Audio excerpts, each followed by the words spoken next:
afternoon, everyone. I hope you all had a lovely meal after attending these well-informed sessions and listening to these knowledge distinguished worthy speakers. I, Tajinder Kaur, on behalf of Finovista, welcomes you all in this special session research on e-cooking of our event Modern Energy Cooking Forum 2024. This forum is playing a pivotal role in bridging research with policy, emphasizing the need for robust evidence to guide policy decisions in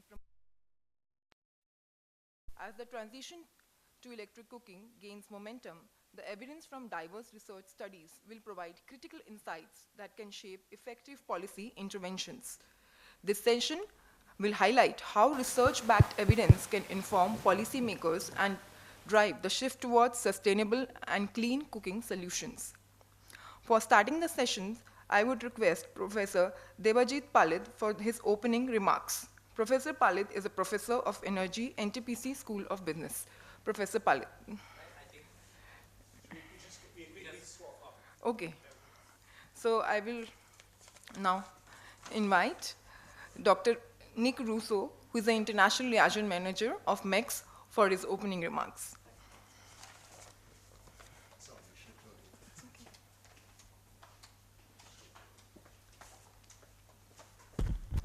Good afternoon, everyone.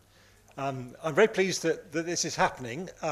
This isn't something that's happened before, and we were just discussing with the colleagues that there is a need to really foster a community of researchers working in clean cooking, and that's something that maybe MECS can have a role in India and beyond, because there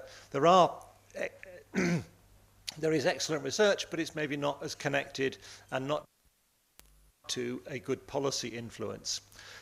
So just a bit about me. I'm Nick Russo. I lead our work in India with Finovista, who delivers it. And I'm employed by Loughborough University as an international liaison manager, which means I don't actually do any teaching or kind of formal research, but I publish when I can. And we've got a paper with Debajit and Rudrajit that we hope to get published soon about the journey that India's been going on. So we've got 4 papers that are going to be presented today. I won't go into detail, but 2 of them are funded by MECS. One is through the National Institute of Advanced Studies and has carried out a baseline study of cooking practices and energy access in the Bengaluru area, combined with some modelling and some projection work. And we also fund IIT Mumbai as part of the Sparking the Supply Chain programme to set up a supply chain model into Bihar to look at how one can enable people in rural areas to have access to electric cooking. And there's a great deal of learning from both of those that is already informing our thinking, and as we go forward, hopefully will inform wider thinking. So it's great, and I'm glad that we've got a group of people that are interested in this. I have to apologise because I need to be everywhere at once, so I'm going to have to go over to the other side. But I do desperately want to hear from the people that I'm not hearing from today. And as I say, if you have ideas or suggestions for how MECS could facilitate the kind of development of a community of researchers in this area from your own experiences and perspectives, or things that you've seen happen in other areas, then do let us know. We have good connections into the PSA's office, and less so, I think, but potentially to DST as well. So if you think there could be a role for kind of government in for supporting that, and maybe next year we should aim to have a more of an academic style conference on a more sort of conventional model than we have today. So I think we're kind of moving in, hopefully in a positive direction in that way. I will sit down then. So thank you.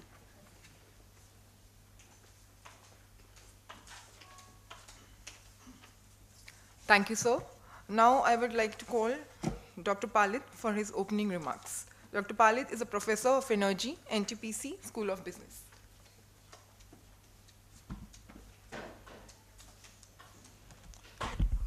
Thank you, and thank you, Nick, and MECS program for inviting me and giving me the opportunity to speak about a subject on research on electric cooking, to provide the opening speech. It's a tough task, but I'm happy to be here, and I must compliment the MECS program and the Modern Energy Cooking Forum for organizing this particular session, and I'll tell you why. research on electric cooking, or for that matter, clean cooking, we don't see enough work going on. And let me take back a little. When I started my career, my first, I had designed at that time, the flavor of the time was biomass, efficient biomass cook stove way back in 96. And my project work in the MTech program was to design an efficient biomass stove. Which I did it successfully. It was one of the, at that time, it had the one of the highest energy efficiency at that time. And the ministry used to publish a research journal called Antika. It was part of the national program on improved cook stove. At the global level, there was another journal which was called Boiling Point. And these two, at the local level, at the India level, and at the global level, these two journals, every other researcher would aim was to publish something either in these two journals. Either it is from the Indian scientific organization for about the design and all these things in the Antika journal, and to publish in the Boiling Point. I was fortunate that almost 5 of my papers got published in Boiling Point. But the unfortunate part of it is that both, when the national program on improved chula was closed, improved cook stove was closed, the journal also got lost. And you won't find a single copy of the journal. Probably in the ministry library also you won't find a copy of the journal. Right, and the Boiling Point, I think in 2006, 2010, or no, 2015 probably, around 15 or 16, it got closed because nobody was willing to take the responsibility of running the journal. So the last issue is issue 60, published by, at that time, Household Energy Development Network was the last issue that they published, and after that it was closed. Now that shows the importance we give to research on clean cooking. Now, Nick mentioned about a paper that we have written, and we are not, and the journal is not finding a reviewer to get the paper reviewed. It is stuck there for 3 months. So that shows the number of researchers working in the clean cooking sector. And in that context, I think this particular session special session on research on electric cooking assumes a great significance. And we were just discussing how we can bring in the academic and the researcher. You will find lot of papers, lot of research being undertaken on, say, household air pollution or something like that. Now, of course, they are important, but they're important from a pollution perspective, not necessarily from a cooking perspective. There is a lot of work now. There are a lot of programs where they would say that we are promoting a particular form of cooking, LPG or electric or otherwise, because that will help, or improve biomass, say to reduce women drudgery, fine. So you'll find a lot of papers in gender-related and women-related journal, but there is not even a single journal focusing on cooking currently. So there are a lot of papers. It used to be in earlier times, that means I'm talking about, say, 15, 20 years back, there is a lot of assessment about biomass, the calorific value and all these things, and biomass and bioenergy used to publish those papers, right? Now there are papers on electricity policy about electric cooking, energy policy will publish it. But there is no focus journal on clean cooking, neither any publication or any editor-in-chief has taken up the issue and publishing a special issue. So that shows what we are doing and where we are lacking. And in that context, I think I must compliment the 4 researchers who are here to provide or to share their work with us so that we can also learn something. And we hope that, as Nick just mentioned, that probably in time to come, MECS can organize a more academic-oriented conference or something like that, where we can get a lot of papers on different aspects of clean cooking and green cooking, and a special issue can be published on those things. So with that, I will stop here because it's more important to hear the researchers than what I'm going to say. I can speak on and on, so I'm not going to do that. And I wish all the research on eCooking. I wish all the researchers will definitely provide a lot of inputs for MECS to take up some of the work that they have done and what further work can be done in the years to come. Thank you.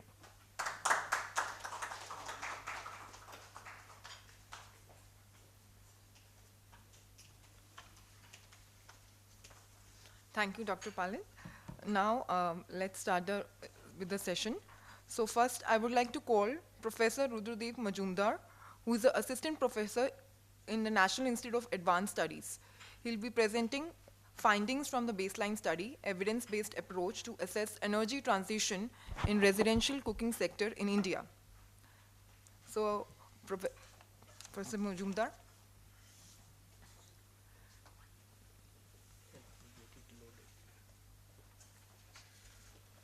A very good afternoon to all of you. So I am very glad that I am in this conference. My student Rajiv is here, who worked with me in the project that we are talking about. He also came in MECF 2023. I am attending it for the first time. So this is a study that we tried to do to create evidence that what are the bottlenecks, and if at all the energy transition or the e-cooking transition has to happen in the residential cooking sector, so how it can be enabled. So with special thanks to MECS program and Finovista for efficient management and helping in executing the project, I'm just going to the background very straight away. You know that briefly I want to tell that LPG has emerged as the clean fuel by slowly replacing the so-called polluting solid biomass. And as of now, the data shows that India has now over 310 million LPG cylinder consumers served by the PMUY. And PMUY beneficiaries used to get a subsidy of 200 rupees 200 per cylinder for the individuals with annual income or the household with the annual income below 10 lakhs. Now the revised value is about rupees 300, and the subsidy is provided for 12 cylinders per year. But you know that there have been very poignant issues, that high cost of refill, then area coverage of the LPG cylinder distribution, and also difficulty in getting the subsidy credited to the bank accounts, to the population, where the bank accounts itself is non-existent. It actually creates problem, have discouraged the consumers to pursue the refills beyond the initial uptake. And as India is looking to actually strengthen the power distribution infrastructure to ensure the SDG target 7.1, that is clean, modern, and affordable electricity for all. Affordable is very, very key word. We focus on clean and modern, but to go forward and uptake of the new technology, affordability has to be paramount. Although all these things are happening, the residential cooking sector is not seeing much penetration of the electricity so far. And why the electricity cooking has a good potential? Because you can see the clean cooking solution is not so much prevalent. We lack globally the clean cooking energy as a whole, and electricity based cooking actually provides an energy efficient fast, and with the scaling up possibly it will also become cost effective. So looking to the future, if we have to pitch it, we can pitch it as an energy efficient and cost effective future, and which possibly can replace LPG slowly, not in a drastic manner. And if the electricity itself is not carbon intensive, that means if we total electricity generation of the country moves to greener sources, then certainly you have lesser carbon footprint from the electric cooking. So slowly the pressure on getting the data monitored, carbon credit, IoT, all will actually not be the center stage, not so much, if we inherently clean up the electricity generation. That means lesser complication, ease of implementation and understanding for the people who are at the bottom strata of the people. Because until and unless we attack the market that is defined by the low to medium income household, our scale is always going to be limited. These are the fulcrum of the country, these number. So we have to think about this solution which reaches the mass, and mass is low to medium income household. And since their dependence on the LPG, currently dominant energy, is very strong and it will continue for at least next, say, 2 to 3 decades, with even eventually gradually decreasing towards the tail part and some other solution uptaking, our need for strategy is right now, so that we don't again wait for some future to take the transition to some other further futuristic timelines. And this project objective, first I will just list them, that suitable identification of the location, then survey, then to see that what is the quality of the sub-distribution infrastructure of electricity, including the transformer capacity and the quality of transformer, power cut frequency, and more importantly, the household level wiring, load bearing capacity, plug points and switches, where the electric appliance is going to be plugged in. If you don't have that, then you can have all the green electricity cooking will not happen. And then assess the electricity demand increase because of only eCooking, because we have household level, one level of electricity demand. With increasing demand, whether it is going to pressurize the grid, whether it is going to pressurize the pocket, everything we have to think about. Then we cannot from one case study calculate the hidden cost, but at least we can understand and identify the directions in which the costs are lying, which possibly needs to give some meat to the bone, and we need to more and more remove the uncertainty of the transition cost, so that government can exactly put a certain money, or a joint partnership can unlock some funding, and that gets to the full use. It is not about having an unicorn idea and bleeding all the money. And then finally, developing a framework that encapsulates that how to go about it, because India is a diverse country. What works in UP may not work in Karnataka. What works in West Bengal may not work in Rajasthan. So the core fulcrum, the points that need to be addressed, the broad heads may be similar, but very area specific customization will be required as we go forward. My study, because I am located in Bengaluru and the project duration was short, so I had to choose Bengaluru city, but within a city, you know, the population is not monolithic. We have a diversity. We got enough low to medium income household, and it also shows if the best of the best cities, one of the best cities in India, cosmopolitan, metropolitan city, is having certain challenges, possibly as we go to tier 2 and tier 3 cities, where the aspiration growth rate is to be much higher, because the cosmopolitan cities, they have aspiration, but it is also on the saturating part. Where there is no much development, the growth curve will be much steeper. There, what are the challenges are going to be there, and how steeper it can be.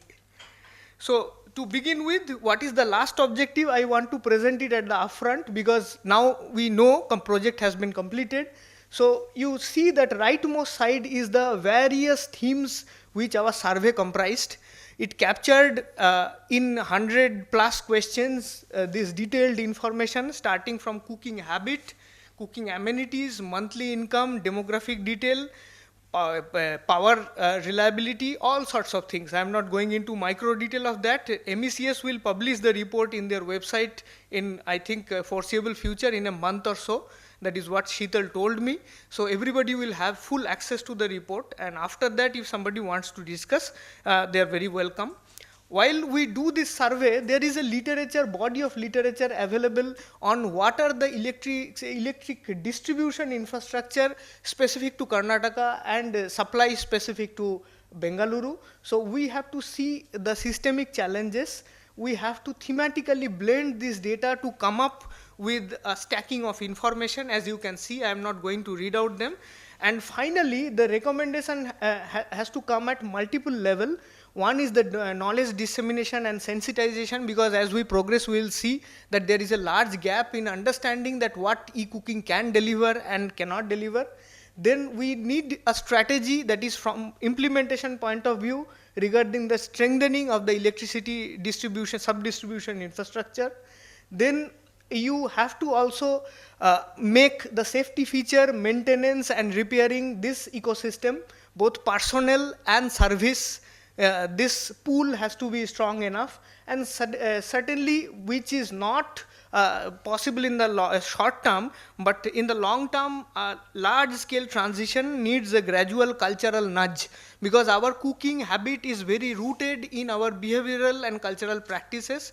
So you cannot abruptly shake someone to tell that you have to move from this to this. It does not happen. So slowly confidence building happens. You iteratively keep speaking.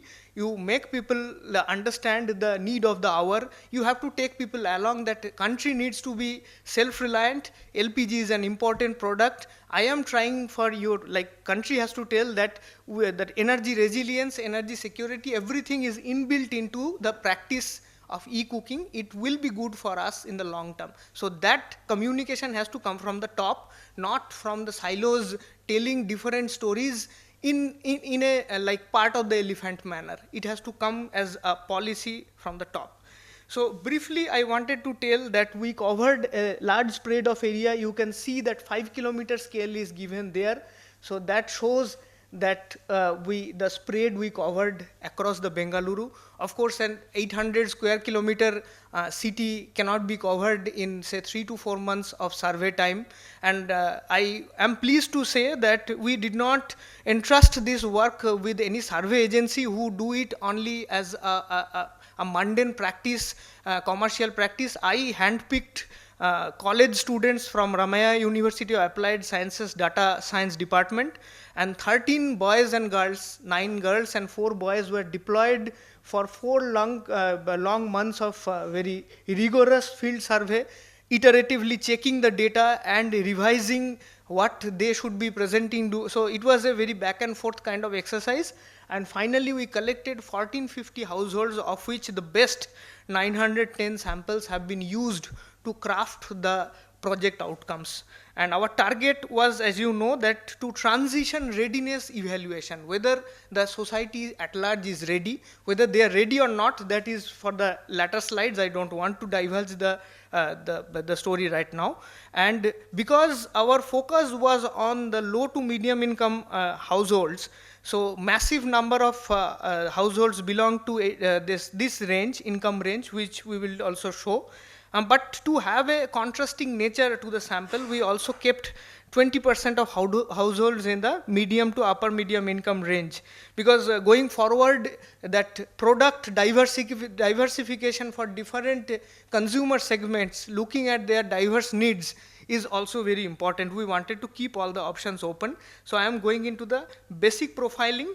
So first we started with a very, very small pilot survey. It is not so small in sense that we got very useful feedback. There we used 50-50 male and female sample, but progressively, without any gender bias, I want to tell all of you that females could actually answer the questions related to cooking habits and how it is driven in a household dynamics. So that is why in the large scale survey, we chose to get female respondents in higher numbers so that our project gets some meaningful insights. It is not about only populating your survey sample data sheet. It is also about getting the meaningful data.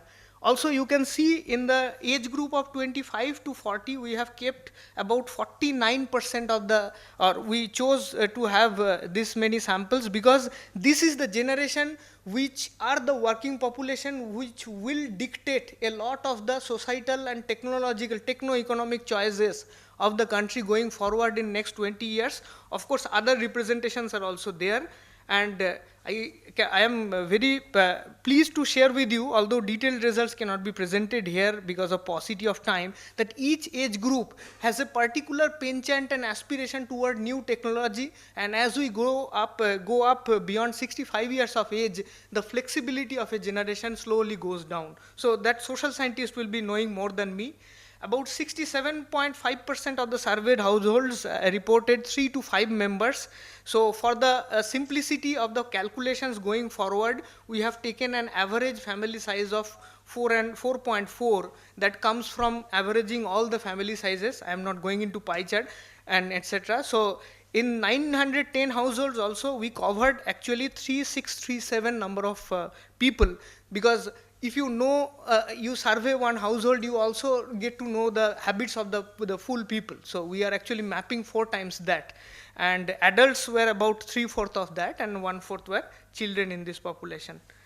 And in this, you can have debates over who will be OBC, etc., because Muslim and Christian also have OBC ST. But why I particularly put it not to discriminate in terms of religion, because they wanted to be identified in that format. And these general SC, OBC, ST is the Hindus, so-called this formal Hindus actually were more open about this subcastes, because OBC, SC, ST have some special status and packages going on in the state of Karnataka, and they are not shying away from telling that this actually leads to some benefits. So they are not so shy. Other people, even 5% told that we don't want to disclose. So there are variabilities, and we have to respect that fact. But the important part is this 69% of these actually compose not only economically weak, also socially backward population. So they also lack exposure to many technological advancements also.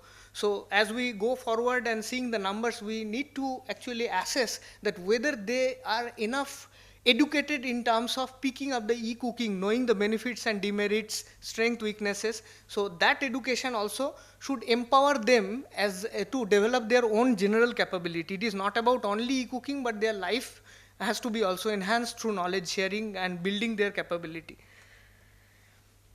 Then education level, about 73% were intermediate, matriculation, and primary. You can see one very beautiful thing. Graduation and onwards, it is about 20%. Although in our current society, the academic qualification and income don't go always really hand in hand, but 80% being in the economically weak and 80% also having the intermediate and below education kind of shows what is the makeup of this thing. It also in different layers validates the picking up of the sample actually was quite authentic. Otherwise, if somebody takes very lopsy and lousy data, somewhere or the other this balance will be tipped. Although in society every variability has to be respected, but these are some of the litmus tests to see the quality of the sample that you are getting. Then in the monthly income, you can see really low level of monthly income is prevailing in 56% of the sample. And the transition range, which I still will call that low and just entering into a low medium, is 26. And from medium to upper medium, we have about 18%. So that was our also one of the goals. And then the average savings, you can see 81% of the people actually is having a monthly savings level of less than 2,500 rupees with the further breakups. This shows that people possibly do not have enough disposable savings in their pocket if the e-cooking devices are going to be in the current range of 5,000 to 8,000. So some reduction in the prices, of course, is required if even after demand aggregation, more than 20% price cannot be reduced from 5,000 odd average price. So 1,000 differential between 3,000 and 4,000 has to be borne by someone. And when we are looking for large scale, this may reduce further, but there will be a gap that government has to unlock from some sources through partnership, through their own incentive mechanism that has to be worked out. We do not know yet that what will be that source. Then I am going to survey of the cooking fuel used. As you can see that a massive number, about 84, more than 84% is exclusive LPG user. Then certain small percentage also have a mix of LPG and diverse electric cooking devices based on their requirement and also the income level. I will show that how the income level beautifully gets. Now the 15%, which is about 140, 139 sample, who are not exclusively using LPG, there is an interesting thing that you see that their poorest strata actually they are using the clay oven or ole, what they call in the local Kannada term. It is 7%. That is not a small number. So even in this 21st century, when all the technological advancements are being talked about, and we are talking about a city which is Metropolis Bengaluru, and there there are the pockets where we have the poorest strata still living in primitive solution. So it is not that everything has been washed away. We have to be very sympathetic to the communities of the society that do not have access to good finance and good solution. Possibly some people can move little forward and they can drive the initial part of the transition, but S-curve, that we have to actually make it gradual. Otherwise, aspiration may be there, but disruptive shock, if we give to the society, it may backfire, because it is not about computer or car. It is very basic amenity that we are talking about, that is the household cooking. Then also another important thing that I want to discuss with you, among the exclusive LPG users, about 80, because you know that by now that it is mostly we are talking about the low to medium income household, and they are under the limit of 10 lakh rupees household income. So many people told that after 2019 COVID, a lot of the this PMUY the benefits have got disconnected. So whether local level supply chain disruption has happened, irrespective of price fluctuation is one factor that that is a given thing. But apart from that, whether local level this small supply chains have got broken, somebody has to take a stock. We also discussed with Professor Palit. He said that some information has come from different parts of India, the open source like newspaper still, but it requires some survey. I think this survey is not yet available. We have to see more. So during the review also we discussed about this thing. And here you can see that this average number of cylinders based on the all India average, it is little on the lower side.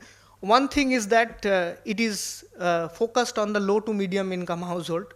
So they may be using less, that is one thing, that only 33% goes more than 6 cylinders. Another thing is that what they are cooking. Cooking load also decides the amount of energy consumption. So our weekly menu study separately for the well-to-do families and this not so well-to-do, financially well-to-do families shows that well-to-do families can try diverse options and exotic options often, but the people with very constrained financial resources, they go for a repeat menu and they go for simpler menu which actually does the basic eating and basic livelihood. They only try things during the time of festival.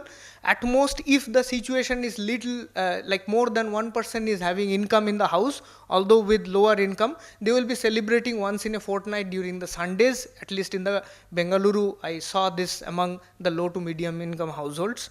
So, so how many times there are also in the upper medium section, there are both persons, young couples are working professionals, so they are eating at least 1 times a day outside. So if they are eating 1 times a day, one major meal is only happening at the home.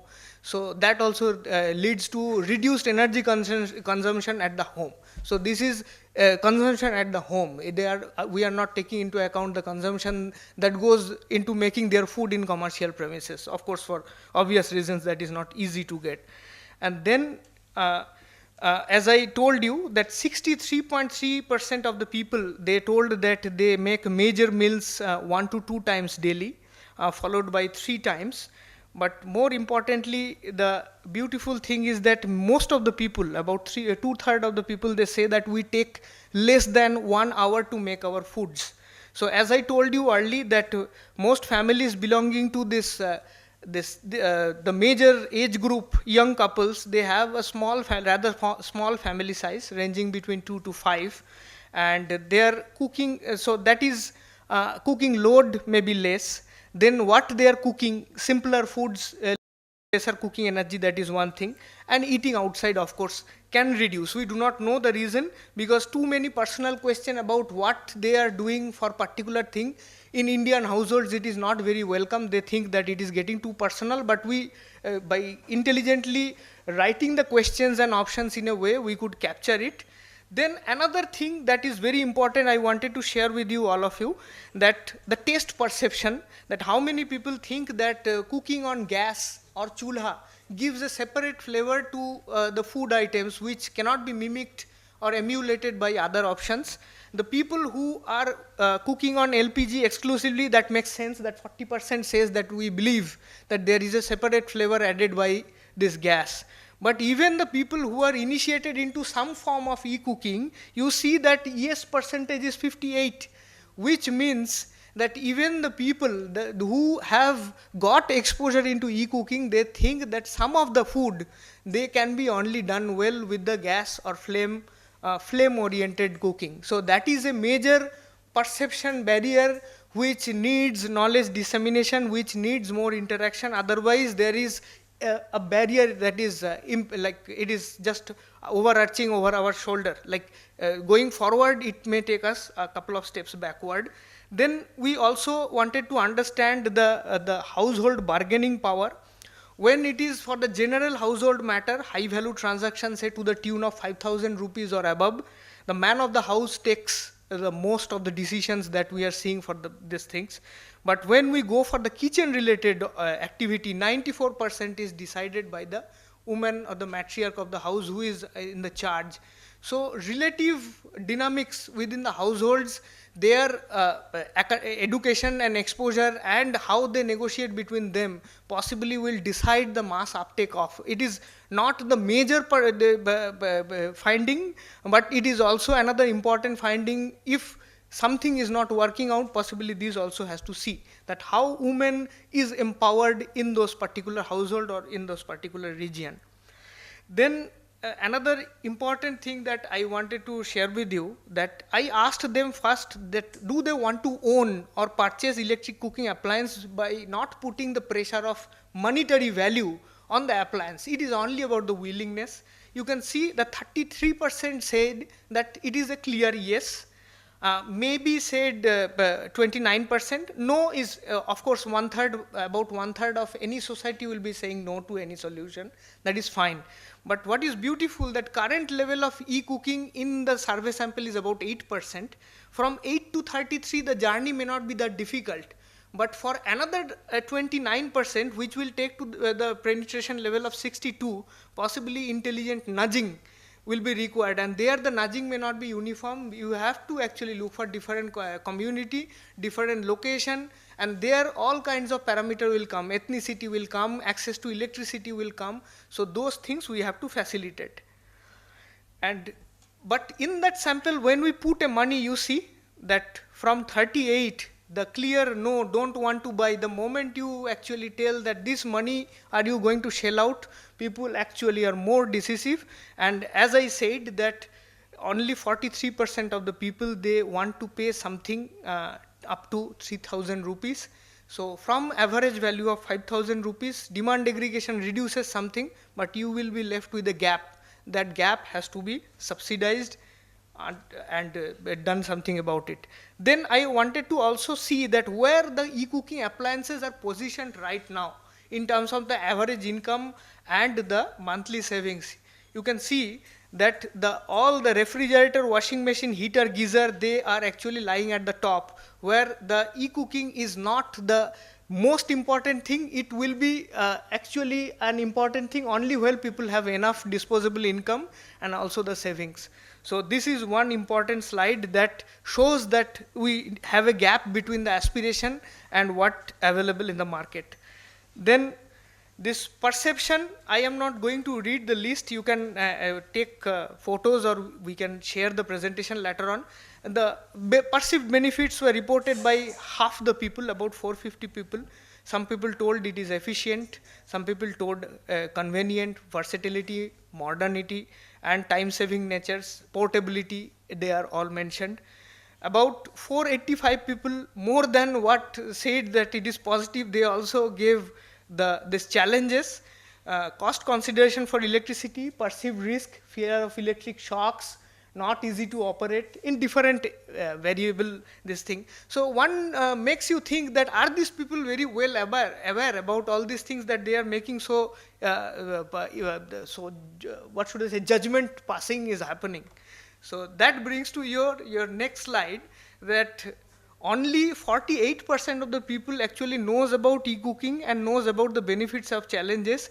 Most of the 52% of the respondents, actually they are responding based on the hearsay or any kind of societal reflex that I have heard from something.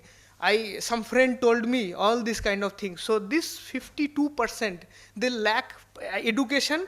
More dangerously, about 18% they do not know anything about the e-cooking. So this is today when we are talking about the propagation, mass scale propagation of e-cooking, it is a shame that we have to actually, this 1/5 of the people not knowing anything about a solution that is getting ready to be launched into the market, it is something worrisome. We have to make it a part of the education. Then access to electricity, about 62% mentions quite frequent power cuts in different regions that we surveyed. So this is one thing that we were worried about. So we also had a survey of the transformer bursting frequency. 50% of the people, they mentioned that before the power cuts, they heard a transformer bursting. So either there may be overloading because of that illegal tapping, etc., or the transformer cages are not being maintained properly, or the capacity, that is the lines are given without even modernizing the augmenting the capacities. So in localities, transformer capacity has to be actually expanded, and this connections have to be properly seen. Legal proper connection with proper capacity of transformer matching is required. Then straight away I'm going to this keychain configuration, which is the access to electricity at the household. Small plug point, if it is not even present in 13% of the households, and 5 ampere switch does not do any good to any major e-cooking device. So 64 plus 13%, they are not even ready there, they are not there. You can take 100%, but I don't want to be that pessimistic, but at least more than 70% are not ready. Large plug point, which is actually important for microwave or induction cooktop or any major kind of appliances, about 47% they do not have any large plug point. So this gap is very, very big gaping hole. Then supply demand scenario building I am going. You don't have to read, I'll very briefly tell that I am not going about the India targets, okay, because India target is aspirational. I am looking for this projects that are tendered, that are earmarked, that are going to happen in next 5 to 6 years, renewable energy project, and there is a ceiling of the capacity based on the potential that Karnataka state as a whole has. The MNRE has assessed the potential capacities, and a subset of that goes into the commission project based on the viability, correct? So I am assuming that there is no promised expansion in the conventional energy between now and 2030, only renewable energy. So 50% of the envisaged RE will be added by 2030, and we will be running all at current PLF. That is one scenario. Then with the same capacity projection, we will be improving the PLFs from the current level. There is still lagging behind in terms of utilization. Then third scenario is 100% realization of projected RE capacity with current PLF, and of course improvement of PLF. And beautifully you can see the 4 trajectories will be there, even by making the availabilities very fine-tuned. You see that I told G1 and G2, these are red and this blue, right? The first 2 ones. Even by improving the generation this PLFs, availability and CUF, how much difference one can make. So this is very, very important, because we will be now awash with the capacity, but until and unless our infrastructure, generation infrastructure monitoring and utilization is adequate, we will be always facing problem. So this maintenance and getting the best out of the available expensive generation infrastructure is the need of the hour.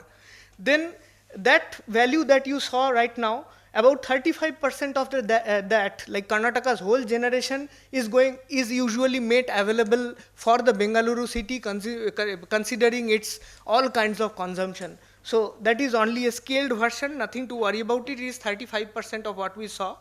Now there is another survey done by IISc where they talk the minimum per capita electricity consumption and maximum per capita electricity consumption. From that, mean and standard deviation comes there. You can see the figures are given there. So currently, if it is about 1388 or 87, I assume that by 2030 there can be 3 scenarios. Either we remain flat, or we go to mean plus standard deviation, or we go to mean plus half the standard deviation. These three scenarios possibly can happen. And in these three scenarios, the total based on the population growth, that is World Population Review has given some 2024 data, 2023 data, we can put the total terawatt hour. And as you can see that currently the eCooking electricity consumption is negligible, but that cannot be true for EC2 and EC3, which I assume some increment in the electricity consumption that will inherently imbibe that. So if you have to do some baseline calculation to add a top up of electricity consumption, the best scenario to do all the game is the EC1, because that is kind of sanitized base level. We are starting from 0 level now, and whatever we will keep adding, the growth aspiration will be on top of the base level, not about an elevated level. So this, I wanted to tell you that I did a detailed bottom-up calculation, including the energy efficiency of the devices and other stuffs, and we actually did a calculation for 4.4 household member, and the electrical energy that goes into, if the whole cooking goes into electrical cooking, then the electricity consumption per household for a 4.4 member household is 1035 kilowatt hour. Now 8% of the people are now using some form of electric cooking, and in their household cooking on an average 35% is electrical energy, rest is something else. LPG plus electricity, so LPG is about 2/3, 1/3 is electricity. And you also saw 33% is the easy target, 29% is more target. So between 8 and 62, 33 plus 29, we can have possibly several scenarios. And we have calculated all these different scenario, which looks like this. This is only the annual electricity consumption in the Bengaluru that we have taken from the population, assuming that our mix actually can be uniformly extrapolated, because some simplification you have to do in modeling. We have not done the whole city, all the population. And if this looks very big when we just plot it without any context, but on the EC1, if we do the baseline correction and we just put it, you see that it is not so big that our electricity infrastructure will be put to test. Even in the best, the blue line is the highest, steepest 62% penetration. Even then we are okay, but some improvement in the generation has to be there. Am I got short on the time? Huh? How much? Okay, 3 minutes I can get. Yeah. So, but in this LPG domination era, we also can assume that the things will not go on as we wished. So we take the mixer grinder as the base consumption level. It happens in the most of the houses. From there, we are going to only induction cooking and microwave reheating at the most, nothing else. So even then, the requirement is minuscule. So there, the e-cooking transition does not happen. So this is the pessimistic scenario, but a fail-safe scenario for someone who is going to make some investment. But if someone has to do a realistic aspirational thing, one has to eye for something like this. So this is the best case, and this goes to investment risk kind of thing. So it will not happen. Maybe something will happen, but possibly it is not worth pursuing in that case if somebody is so pessimistic. And I also interacted with the appliance manufacturer, so I am not going to read out. So they said that product range diversification, marketing efforts, enhanced engagement with the government, and local manufacturing and focus on affordability is the way forward for them. And now this I will spend just a couple of minutes, you just tell me, give me the time, that cooking vessel material and shape, we found the predominance of round bottom vessel made of aluminum. So you know that round bottom vessel will not work with most of the e-cooking appliances. Almost all of the e-cooking appliances, they require flat bottom. Although we have steel being used, we do not know whether those steel are adept to, they are not magnetic steel, all of them. So this transformation will require an investment on the vessel part also. So vessel plus this e-cooking appliance put together, what will be the price, whether the houses will be eager to take up that, I am not very sure. That our senior people who are more market oriented, they can, Professor Palit also can suggest that. Price of e-cooking appliance I have already discussed.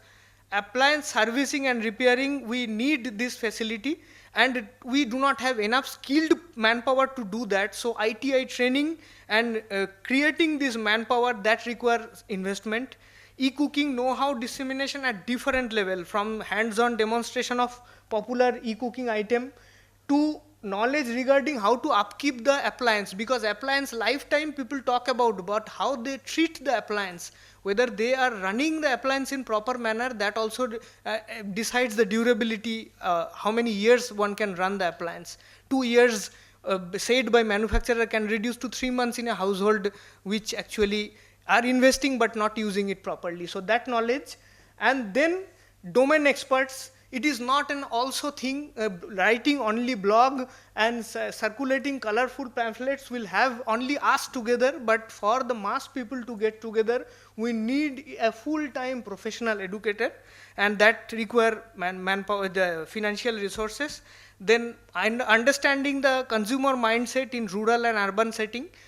You know that to save on time in the urban life, they may go for it at even more, little more higher price, but affordability is the thing in the rural setting. Then robust sub-distribution infrastructure, I said, cabling and this transformer capability, this all things we have to take care of. And then low income household may not be able to spend for this sub-distribution upgradation, so government cannot pass on this price on the consumer, they have to bear it, so that is a hidden cost. And of course the dietary this behavior are deep rooted, so the intervention has to come from the fuel and the vessel, or the appliance and the vessel. You cannot wait for the behavior and culture to change and then bring everything. You slowly start nudging so that in 20 years time it happens. So with this I will like to end, and I'll be happy to take up any questions.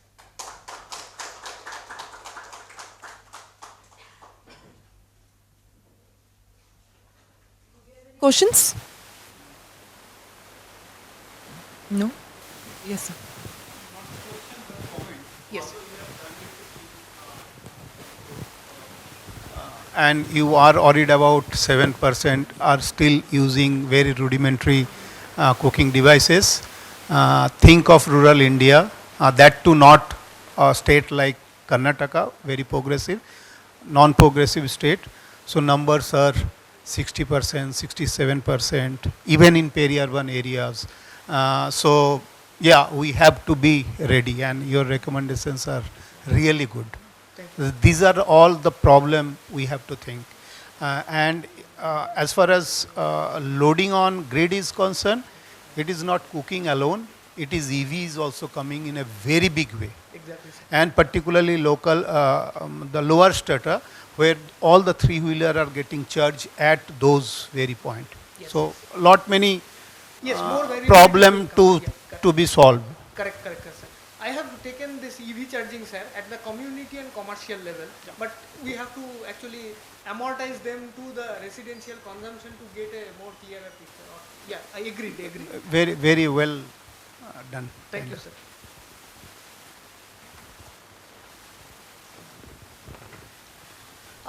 Great presentation, sir. Thank you so much. I just had a question, something that came in my mind after sir pointed out. Yes, sir. Are you looking to expand this research by changing the questionnaires and the formulations for rural setting? Do you have any Of course, future the project basic in mind? I mentioned, possibly you were little late in coming. Yeah, I was in the other Yeah, session. no problem. I mentioned that the basic blocks or heads are known, but India is so diverse that even within the cities, if you go from metropolitan to tier 2, tier 3, forget about rural, even within urban we have a melange of changes. So it can be customized, and some questions are not relevant when we go to rural, or there will be actually more questions will be added in terms of the social constraint and access to resources. So yes, of course, I will be open to ideas, no problem. Thank you, sir.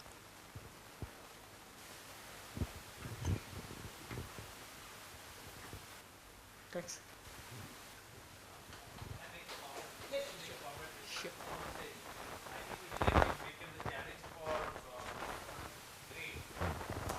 For electric cooking is much higher compared to the EV. most of the EV charging takes place in the night. So when the load is very minimal. So that's why it is not impacting the grid. Whereas in case of electric cooking, this one what we have seen in Kerala and Odisha, I'm talking about it's almost 10 years back. Electric cooking is in the evening, 6 to 9. When in India the peak is from 6 to 9 and you are adding more this one, load into the grid. So the challenge for grid stability and grid upgradation is much more I feel is much more in case of electric cooking than for the EV. And EV is again would be more of a urban or peri-urban phenomenon. Yes, because it is well studied, I skipped all this part because everybody knows the fact. Yeah.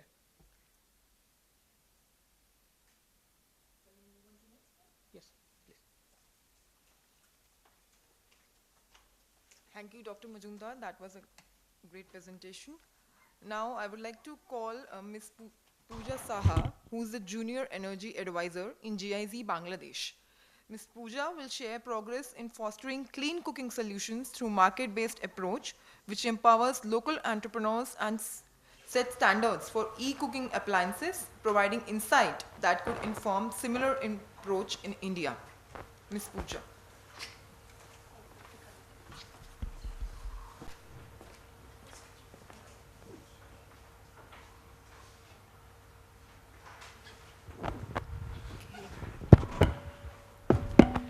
Good afternoon, everyone. I'm Pooja. I'm working in GIZ Bangladesh in NDEV project. I'm very happy to share my little bit of study with you all. So first, I'd like to share that what is actually NDEV and what we do in Bangladesh. Energizing Development, NDEV, is a global initiative which promotes sustainable access to modern energy in developing countries. NDEV is working in 20 countries all over the world. And since 2009, NDEV is working in Bangladesh and facilitating access to modern and clean energy to basically rural households and businesses. In Bangladesh, NDEV first started working, focusing on improved biomass cookstove, and they also work on solar home systems and other mini-grid PV system also. Currently, NDEV is working in two modules, which is access to cooking, which comes in ICS cookstove, and e-cooking appliances. And another portion is we are focusing on access to electricity, in which we are focusing basically solar-based e-rickshaw charging stations. So far, NDEV has reached 2.24 million people in terms of clean cooking and over 1.82 million people on solar energy solutions. So as I said, in cooking sector, NDEV is working in biomass-based ICS and e-cooking appliances. So if I go through the biomass-based improved cookstove, we work on market development. So normally what happened when we work or we try to reach the people, some rural people or due to some previous practices, they want the cookstoves free. But if we think in a broader sense, when this funding will not be there, then the market of this ICS cookstove will be not there. So that market will have a steep low. So from NDEV Bangladesh, we are trying to support local producers and entrepreneurs in producing and distributing this ICS and facilitating the scaling up of ICS production and distribution across the rural area. Then as we all know that normally, stereotypically, cooking is practiced by mostly women. And as women are cooking inside the kitchen, also they are the actual user of this cook stove. So we are trying to build in the capacity building. We are training the women and involve them in production and maintenance of ICS. We are trying to focus on these women so that they can actually earn a little bit as well. They can modify or they can maintain their own cook stove when there will be a little bit of issues. Also the neighbors who is facing some issue, but they are not well skilled up. So by that, they can earn a little bit as well. So when we are talking about women and girls, we talk, and gender, it basically comes in that angles. But we are focusing on leaving no one behind. It doesn't come only women, it doesn't come only girls, it comes from tribal and indigenous community as well. So in Bangladesh, right now we are working with the tribal communities who are basically little bit of low income strata in there, and they're facing challenges is firewood availability due to forestry protections measures, and becoming the new customer group for this ICS, because as their income level is little bit of in a lower side, so they basically cannot afford these e-cooking appliances. So even if they're understanding the benefits, it happens like we are not able to afford this 500 taka ICS or 300 taka ICS. How can we afford these 3,000 taka rice cookers? So that's why we're trying to promote ICS cookstove in this rural area, specifically with the tribal communities. So here we can see some programs as this is a training session where we actually show the people, like teach the women to make it by hand. There is a hands-on full training goes on for 4 to 5 days. And to promote this ICS among this tribal community, we have taken some promotional activities. One of them is Uthan Boithok. In Bengali, we call it Uthan Boithok. That is a courtyard meeting. So they are coming together, they get to know the benefits of this ICS, and through the mouth of speech, they are trying to speed up this promotion. So here is a little video how we actually work there, how is beneficiary to them. It's going to play.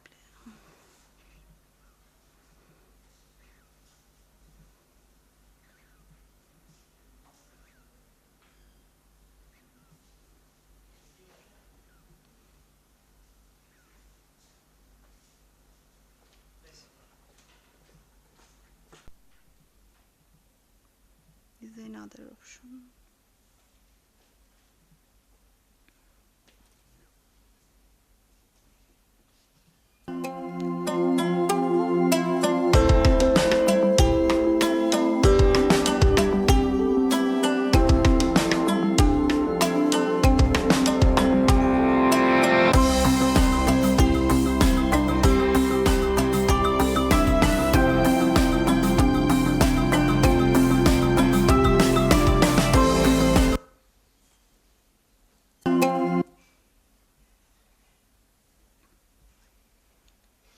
So in Bangladesh, we not only promote the ICS cookstove among the household only, we also promote it in the commercial users for their small and medium and entrepreneurs.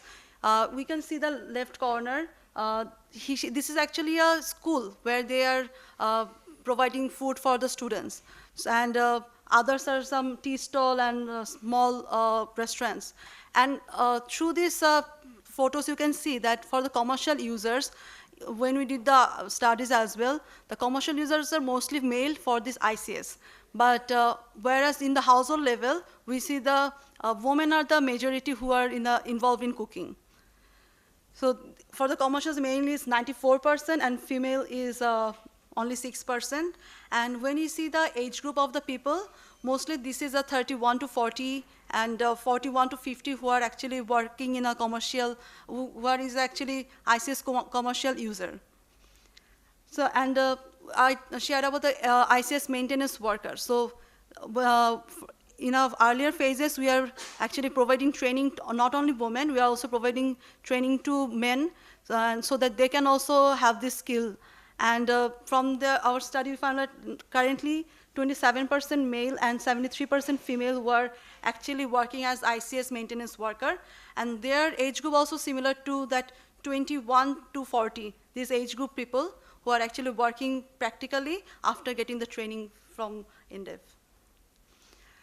So in our e-cooking part, we work in a 3-part. One is supply side, one is demand side, and another is enabling environment side.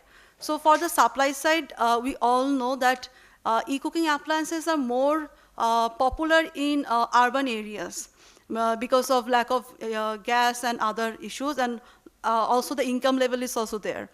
So we are trying to promote these e-cooking appliances using the result-based financing mechanism through the manufacturers and distributors, focusing on rural and peri-urban area. We have 80% focusing on a rural area, little bit focusing on peri-urban area, so that these manufacturers who they can actually set up their, strengthen their supply chain and have their distributor, dealers through in their village markets or the nearby, so that people, after getting the promotional awareness of using these e-cooking appliances, when they think they want to buy, they don't need to travel a lot to buy one rice cooker or induction cooker. They can just see the distributor or dealer, and also this is a normal thing. When what we see, we feel interested. If we see the rice cookers on our way to work, then we'll go, okay, this is something beneficial. So that will also create their interest in e-cooking appliances. At the demand side, we have organized some behavioral change campaigns and awareness programs. We have studied almost 25,000 households in a peri-urban and rural area, focusing that is basically in Khulna region in Bangladesh. And I'll share the study from these 25,000 households later. And from the enabling environment side, NDEV in Bangladesh, if I give you the context, e-cooking is very kind of new as per the standard and from policy level. Right now in Bangladesh, National Action Plan for Clean Cooking is working right now, but that is not well formalized yet. So when you talk about NAPCC and the standards of rice cooker, induction cooker, electric pressure cooker, that is not well formalized in Bangladesh. So NDEV has already shared what can be the can be the testing methods and standards for these three appliances: rice cooker, induction cooker, and electric pressure cooker, with Bangladesh Standards and Testing Institute (BSTI).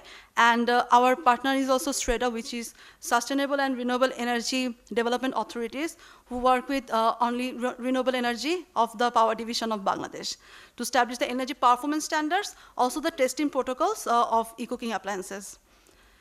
So as I shared that e-cooking user, normally what we see for ICS and normal cooking practices, the most users are female.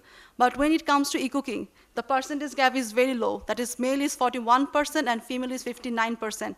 And it all comes because of the less hassle of cooking. There is less smoke, there is less heat in the kitchen, so men are also being encouraged to cook in these e-cooking appliances. And the age group is 21 to 40 years old mostly, who are actually the user of e-cooking appliances. So we had this behavioral change campaign. We had three kind of events, that is promotional events, social media, and electronic media. In promotional event, we had that household visit and community level and mass gathering, so that these rural people who are not well that much into the television or social media, or less access of internet, not using Facebook and other social media, they can also get to know about these benefits of e-cooking appliances. So in the behavioral change campaigns, we had this Uthan Boitok and went to household, and also the dealers who normally suppose sells that mixer grinder and other appliances. Maybe they are not in that rural area that much interested in taking the rice cooker in their store, because they are saying, okay, I don't have that much customer, why should I invest in these products? So we have done this behavioral change campaign and awareness raising to the private stakeholders, to the dealer level and random local shops. Also, to show the practical scenario, how this normal cook stove, traditional cook stove, then a rice cooker and induction cooker was effective. We had a cooking competition. There are some of the women are cooking in the traditional cook stove, and there's lots of smoke and the time is consuming. They could have a practical impression, like, okay, without this much smoke, actually this is helping. So we had this rally, and some Nukkar Natak that is called there. Nukkar Natak is like in a small village market, they organized this drama showing the benefits of e-cooking appliances. So they had organized, we had organized these things as well. So after this awareness program, so we reached, for the baseline, we took the 25,000 households, and then we followed up to 2,500 households. So in earlier baseline, we see that 78% households are familiar with electronic stoves, but after this campaign, it increased up to 88%.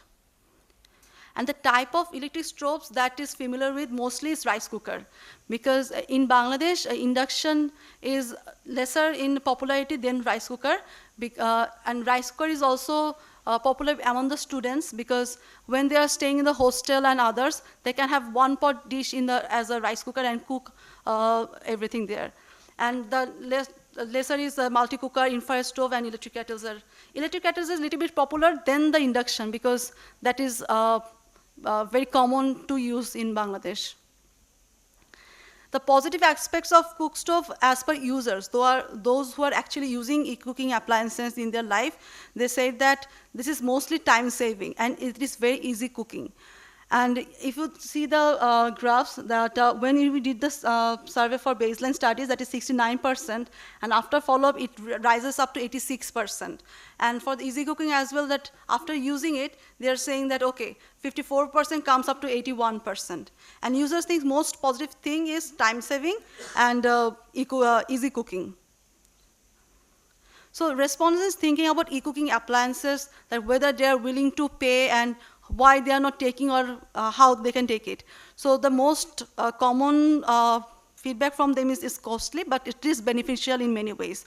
And mostly others said it's costly, and only 19% said it is not beneficial, because of their own reservations, they are not willing to move from their age-old practices to the eCooking appliances. And 18% has already purchased this new stove after these campaigns they shared. And almost 65% share that this is very beneficial for health, because there is no kind of 10 to 0 smoke in the cooking. So when we talk about this cooking sector, we normally think like some of the user and the purchaser is not the same person. So while it comes to decision of buying the stove, it comes like males are the decision maker for buying the stove. But while we think about the purchase of cooking meals, that comes 81% of female are cooking the meals. And collecting the buying or cooking fuels, that is mostly done by male and female both, and serving food as well.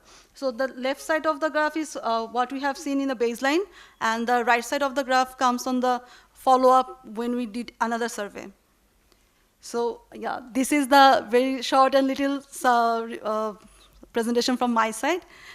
Please feel free to ask if you have any question. Thank you.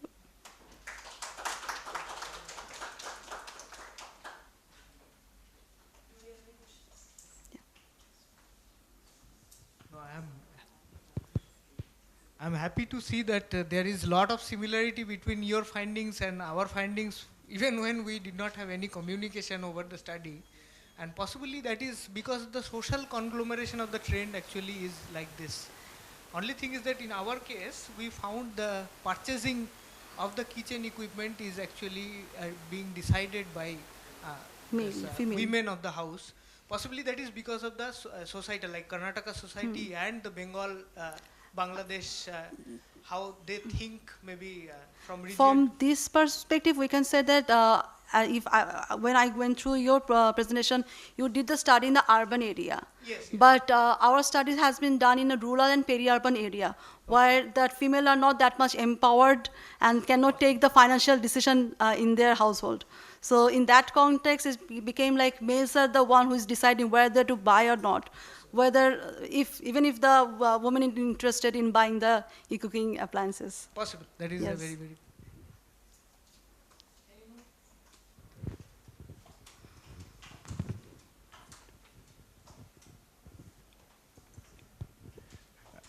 Thank you, ma'am. This is a really good presentation to see.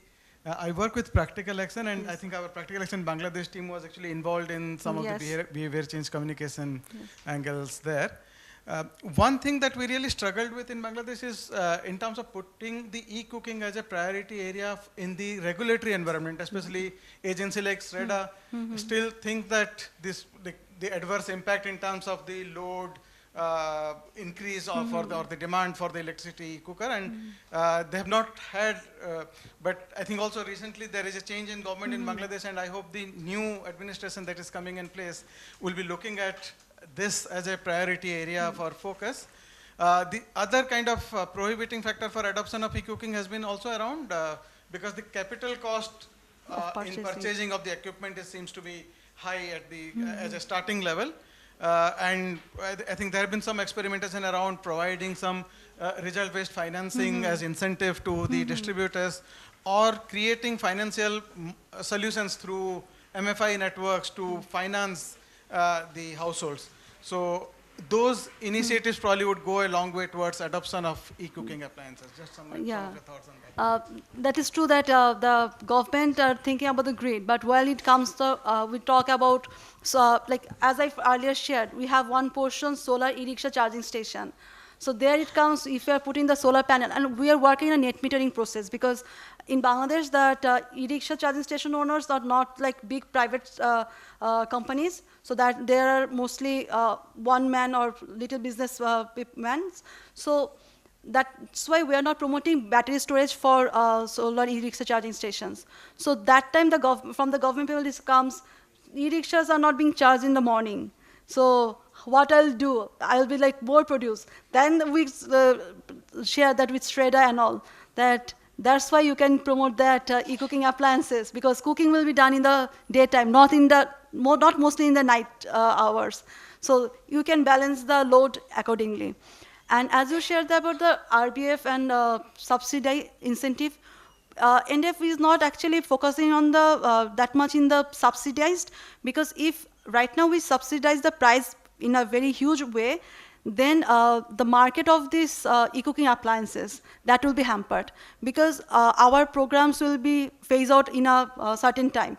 But the private stakeholders, who are actually the manufacturers, distributors, if they cannot make the business, they will be uninterested in continuing this business. So that's why in our program, little bit of subsidies is there, and RBF program is there, but not in a huge level, so that they can actually keep the market. And actually people should have this interest to buy these e-cooking appliances. Otherwise, at the end of the day, there's private players needs to make money.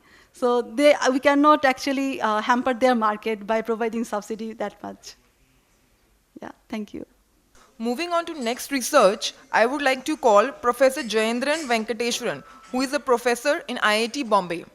IIT Bombay, in partnership with Jivika, is developing a robust electric cooking supply chain in rural India, leveraging women's self-help groups to drive the ecosystem. This research is supported by MECS under the Sparkling Clean Cooking Supply Chain Initiative. Yeah. Professor Jayendran. Hello. Hello. Hi. Good afternoon all. Welcome and thank you for the kind introduction. Though I'm presenting on behalf of our the entire team working on this project. So unlike the previous two presentations, I'm going to be actually kind of taking you through the experiences that we have had in enabling the cooking supply chain through support through MECS. So, fine. Yeah. So, this started way back in 2023 when MECS had this supply chain activation kind of call for, where we in phase 1 had to come up with kind of what kind of plan we want to do to enable clean cooking supply chain within India. So we had kind of participated there, and then since then right now we are in this second phase of trying to implement this activation plan that we kind of came up with. So in preparation of this, I mean, similar to all the various studies people have done, we kind of tried to put all of those together in doing a market assessment of the electric cooking appliances and looking at the current availability. We conducted household surveys, electrification status, even carbon financing, other financing scheme was explored. In parallel, we even did a few pilot studies to understand appliance performance, fuel stacking, etc. And many of pilot studies was conducted with electric pressure cooker, and some in induction also. We did user field trial experiments, energy consumption data, willingness to pay and all that. So this at a research stage, it is very nice. You can always say it and present it, but then based on it, we wanted to come up with an actual plan, which we will try and execute and come to that state. So I'm not going to say what the actual plan is, because I'm going to just show what we are doing with that plan. So that kind of will serve the same purpose. So various ideas, various ideation and various activities happen. So to actually enable this cooking supply chain, we took one of kind of tough market into rural Bihar as a market, and there we partnered. We have now partnering with this company called as J Wires. This company is set up as a private limited company by Jivika, the State Rural Livelihood Mission of Bihar. And IIT Bombay had been working on various other projects with Jivika earlier, and some of those outcomes of that project was the kind of establishment of JWire, so it makes us natural sense to partner with them to expand in that region. So we had a lot of ideation with the ground team there, see how we are going to enable it. We did various business model canvas workshops were held, and then various expression of interest to identify vendors. Various things was done to put together the activation plan, which we then started to unroll since last August, I guess. Yeah, probably last August we have started, right? Yeah. So yeah, I have with me Purva. She's also with me in the project. So yeah. So the overall activation plan is, so we have JWise as a focal company. So they are a third-party company. They are interested to distribute and expand and provide technology solutions to rural community.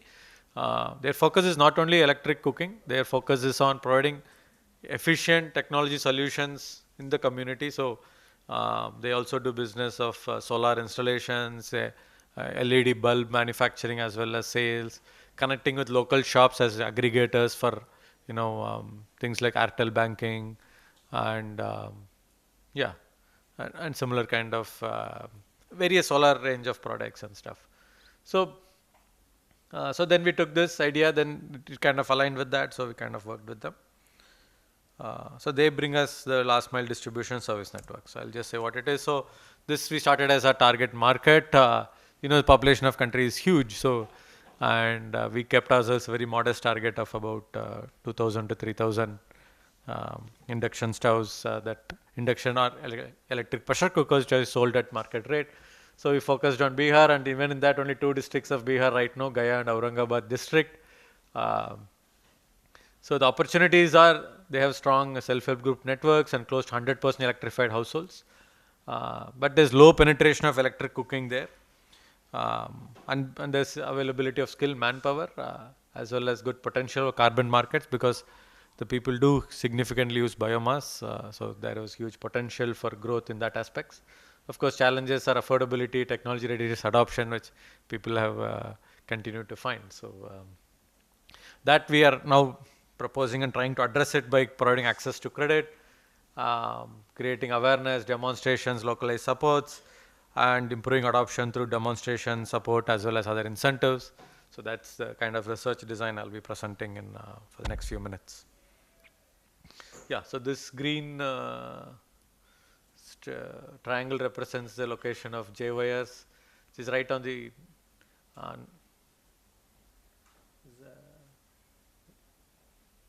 think it is off. This is Dobi, right? Yeah, actually it is here where I am pointing the mouse. That is where the company is on the national highway. Sorry about that. Yeah. So it took us some while. Then we initially proposed IoT-enabled induction stove and induction-friendly vessels as a package, as well as electric pressure cooker.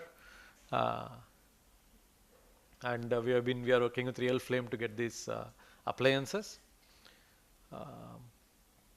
But as of now, we have not been able to get the IoT-enabled version. We are just doing the regular induction. IoT, there's only one company which is actually making it right now in ATEC. So we are still unable to get it to India. So we have gone with the regular induction cook stove, induction vessels, as well as the electric pressure cooker.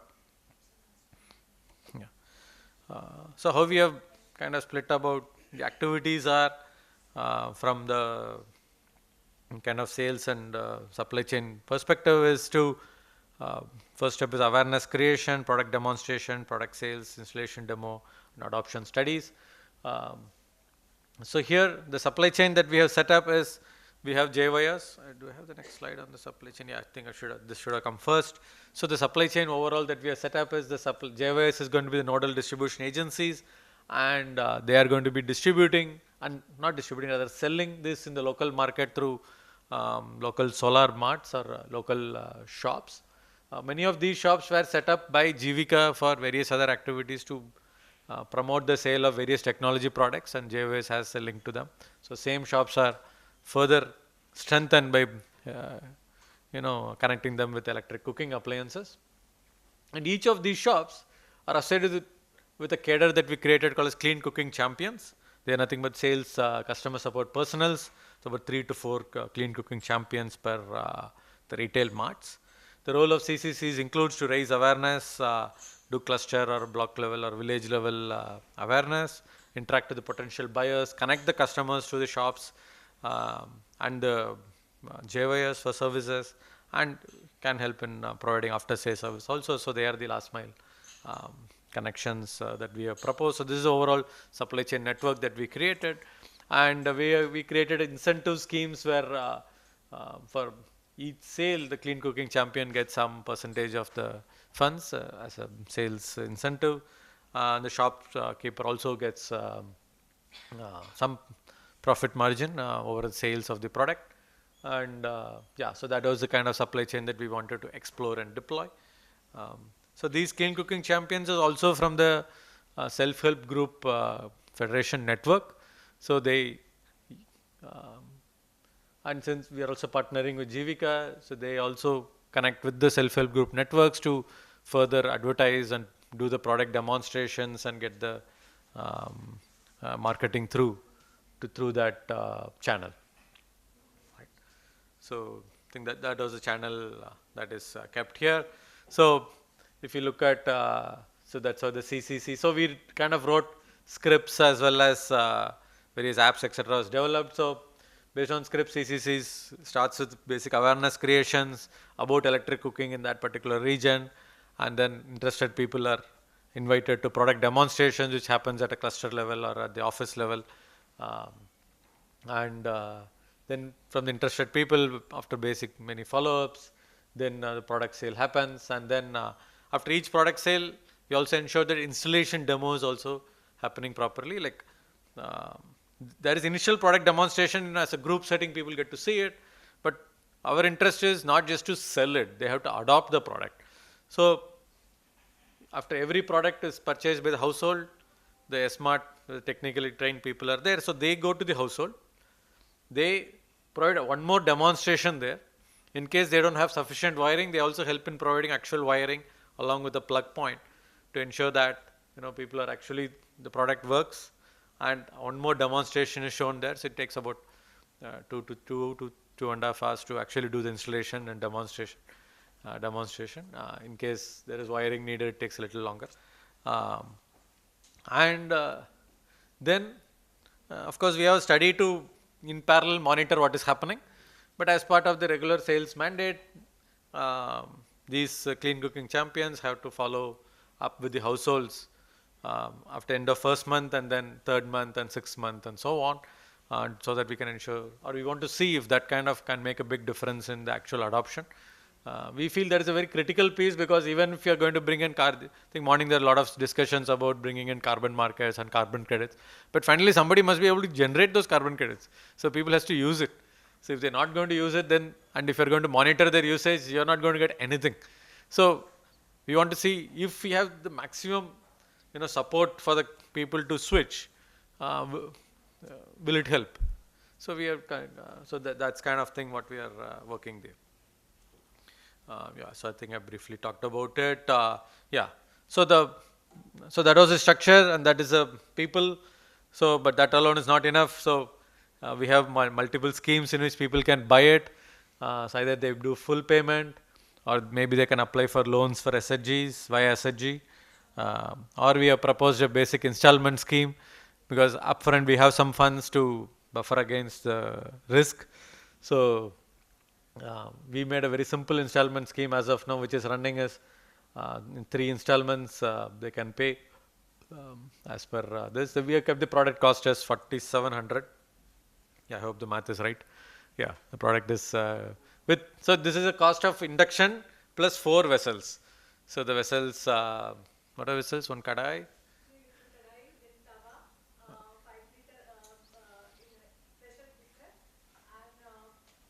Yeah, so these are the 4 vessels. Along with induction, we are able to give it at 4,700, which has some margin component as well as it covers the entire cost of the product.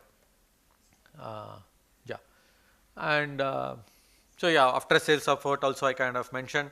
So in 10 days of purchase, they have to demonstrate as well as again review the benefits and demonstrate usage by the clean cooking champions, and basic follow-up verification call after 10 to 20 days. And we are trying to connect with whichever households through WhatsApp and WhatsApp calls, where we try to share with the digital pamphlets and some video links. Many times we find a lot of people take enthusiasm and they do make videos, so we try to circulate among the community all the videos which they themselves are being generated. It has some good success. Now there is I think my slide is little densely packed. So this is a general the supply chain setting. On top of it, we have put a small research design in terms of evaluating the performance by introducing a pay for performance scheme. One of the ideas of carbon markets or carbon credits is, if you are able to generate that, then people will get some incentive for them to continue using the product. So we told, okay, what if we just give the incentive and see whether by giving that some incentive will their usage increase. So we have come with a very basic pay for performance based on cumulative usage, which is going to about 300 interested participants is as a kind of sample size. Where now we are monitoring their usage using IoT based energy meters, which is installed in households. Appliance level meter, it just monitors how much induction stove is consuming, nothing else. So we have just at that stage. So this is the overall design and overall plan that we started with, and the proposed job creation was about 30 CCCs and 10 SMARTs are supposed to be created, and this was kind of the planned margins, about 3,000 per month in case with a planned sales target that we started with, just like any other planning. We were quite ambitious last August in the plan, but that is but that didn't happen exactly at that way. There are a lot of interesting challenges that happened of supply chains, as all of you may know. As of now, successful is we have trained about 60 people to become part of this clean cooking champions. So this training is about the clean cooking champions. They are the ones who are supposed to train the customers. So there's a training of clean cooking champions in all aspects, technical aspect, marketing awareness, general usage of the induction stove in cooking, getting familiar on electric cooking, as well as basic business training, sales training, and so on. So Finovista also was kind of helping us with some of these trainings. In both the districts together, about 61. For awareness creation, we have created detailed script as well as various posters, pamphlets, which are used for distribution or advertising across the various market segments. And all these details are recorded in the record book, at least for the first 6 months. And so 420 plus awareness sessions are created. Each session is like they go to a village or they make a note, okay, we are going to meet with 10 people or 20 people or 50 people. That forms a session. As per their feedback, about 6,000 people are now aware, or they have reached out to 6,000 people. Kind of a typical image of, photo shows a typical awareness session. This is a village in Barachatti block and village in Kutumma block in Aurangabad. So kind of afternoon of weekly meetings.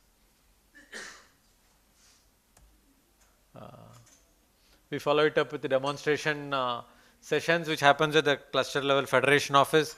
For simple reason, we need electricity for it. where more hands-on interactive session is there for people to just see how they can use, electric cooking, and, what kind of questions they may have, see the product working, and so on. So till now we are connected about 40 sessions. And at the end of the session, quite a few people express interest, or some may want to buy it immediately, some later. So at least, so this is kind of activities you try to result in sales. So as of I think 20th September, we have about 198 sales is what we have achieved of induction utensil set or EPC both put together. So these are local S-Mart shops that you are, the pictures you're seeing. So all these S-Marts as well as Clean Cooking Champions are all from the self-help group, which is Women's Self-Help Group Federation. Yeah, so they are the owners. Yeah, this quick pictures of following up with the product installation household. This is our technician right now through the project. The JYS is deployed to do the final checking. This was the first set of things, so we had more people checking it many times. And the survey bit, we started with the surveys as well as doing a follow-up on a parallel track, being in IIT Bombay. I think I'm just, presentation is just stating what we are doing, then again I will come back to some more summaries of it in the end. So we have come up with a full set of data collections. One is record books that they have to maintain at every state. We have put energy meters in all the households that have purchased. All the 198 or 200 households have energy meters. This is a live dashboard which shows how the consumption is happening in different. This is on a daily basis for each household. So each household has unique markers, so you can actually monitor from here also. And we also created a mobile app to help data collect. So every CCC, S-Mart all has a simple app through which they can record some basic information. So that we sitting in Mumbai can get to know what's happening in Bihar. Yeah. Okay, these are some impact on job creations. I think I'll just skip that. Yeah, some earning impacts, I think. Yeah. So, but that was nice plan, and kind of it looks nice and saying it should work, right? But it doesn't work. It took a lot of time. We started in August and hoped that we will finish 1,500 or 2,000 by June. We couldn't sell a single thing before June of this year. We started training. We had everything set up. We did training. We had got the apps. We got the books. We got all the pamphlets. First training was done. But we had a lot of difficulty in getting a product in. And finally, when it went in, we found that the voltage fluctuations was very high in some of the households, which resulted in, and there is, see, and in the March 10, you can see this term E9 error. See, that was just a built-in, what can I say, protection in the induction so that the induction doesn't go bad. So it gave an E9 error. But for the customers, it is like error ho raha hai, product useless, they packaged it and kept it. So then we had to update, work with the manufacturer, update it such a way that it allows for a slightly more range of voltage fluctuations without disturbing the without destroying the PCB itself. So especially at the lower voltage level. So then we had to immediately halt sales because bad word of mouth was started to spread, product kam nahi kar raha. And the main thing they wanted to use it was, they wanted the induction to be able to use whatever they want. If we say, no, you use it only for dal or only rice, they don't want it. So first they got it, they tried chapati, they got E9 error, they kept it aside. So they told like, you cannot tell us how we should cook. You give the product, we will do the cooking, which is fair enough. So we halted, went back to the vendor, PCB component was changed, then it resulted in another error because you know how it is. Then again we went back and worked with them. So finally in July, we got a product which is now working. So the numbers I'm reporting is from this July, is when we kind of started. So it is kind of fairly recent works. But we had nice build up in the entire February, March, so many campaigning, so much awareness, demonstration, and this thing was created. Because of this break, it kind of went down, and by the time we got the product in July, it was a rainy season, and the new challenges cropped in. One, it is it's raining all the time, it is flooding. More rains means more power cuts, and Kharif crop season. So people are out there in the field. There is nobody there to give the awareness and marketing. So there are very nice challenges that keeps coming in. But I mean, considering that, I think we have been now. I think we have overcome many of those things. So looking ahead, I think we have interesting things to look forward to. So that's why I'm not able to present any of these baseline or this thing results, because we just got the baseline and trying to do the follow-up. We don't have the actual evidence what they are having. But I did ask my team last week to quickly get a basic summary of their baseline. I think they may have it here, which I can quickly present. This overall research design that we wanted to do. From the sales point, monitor it for 6 months along with IoT-based data loggers and baseline follow-up, as well as end-line surveys and 3 treatment groups. That is still on. Only thing is it's shifted, so you will get more details about this hopefully by March. Yeah, and so I think I'll just skip this. So we had conducted baseline of all the 137 households we had just sold, which was in July and August. By end of August, we finished this. So at the time, before they bought induction stove, LPG and biomass, as you can see, 94%, 85% households have the LPG and biomass, and 77% reported using both LPG and biomass for regular cooking, and 15% used exclusively LPG, 6% used exclusively biomass. Yeah, and interesting was 1% households already had induction stoves. Looks they wanted one more induction or wanted EPC, so we told yeah they can very well take it. No issues. So this is the kind of the starting baseline that we are working with. We have to see how their usage changes after a month follow up. And at the baseline point, they perceive that biomass, LPG they found more easy to use than even compared to biomass, and they cook pretty much everything on either of the devices, and they want that flexibility in induction. Yeah, so these are all the various items that they kind of mentioned to us. Yeah. Even at baseline, we wanted to know why did you buy it kind of question. So they are aware, at least based on our own awareness campaign also, about the ill effects of smoke inside the house and the convenience, savings in cooking time, safety.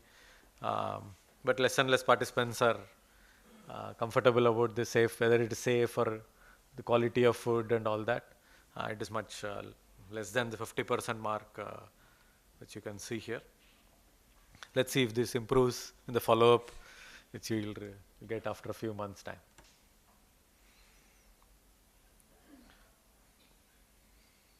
Yeah.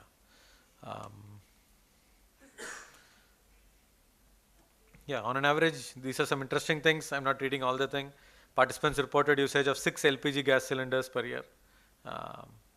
And almost, I mean, of course, all the households has electricity connection. That was a prerequisite before we sold. And as I told, if they don't have a proper connection inside the kitchen, we do provide additional plug points so that they can enable using it. Or wherever they want the induction stove, we give that. Which is, again, not free. They have to pay for it. So they were willing to pay for it.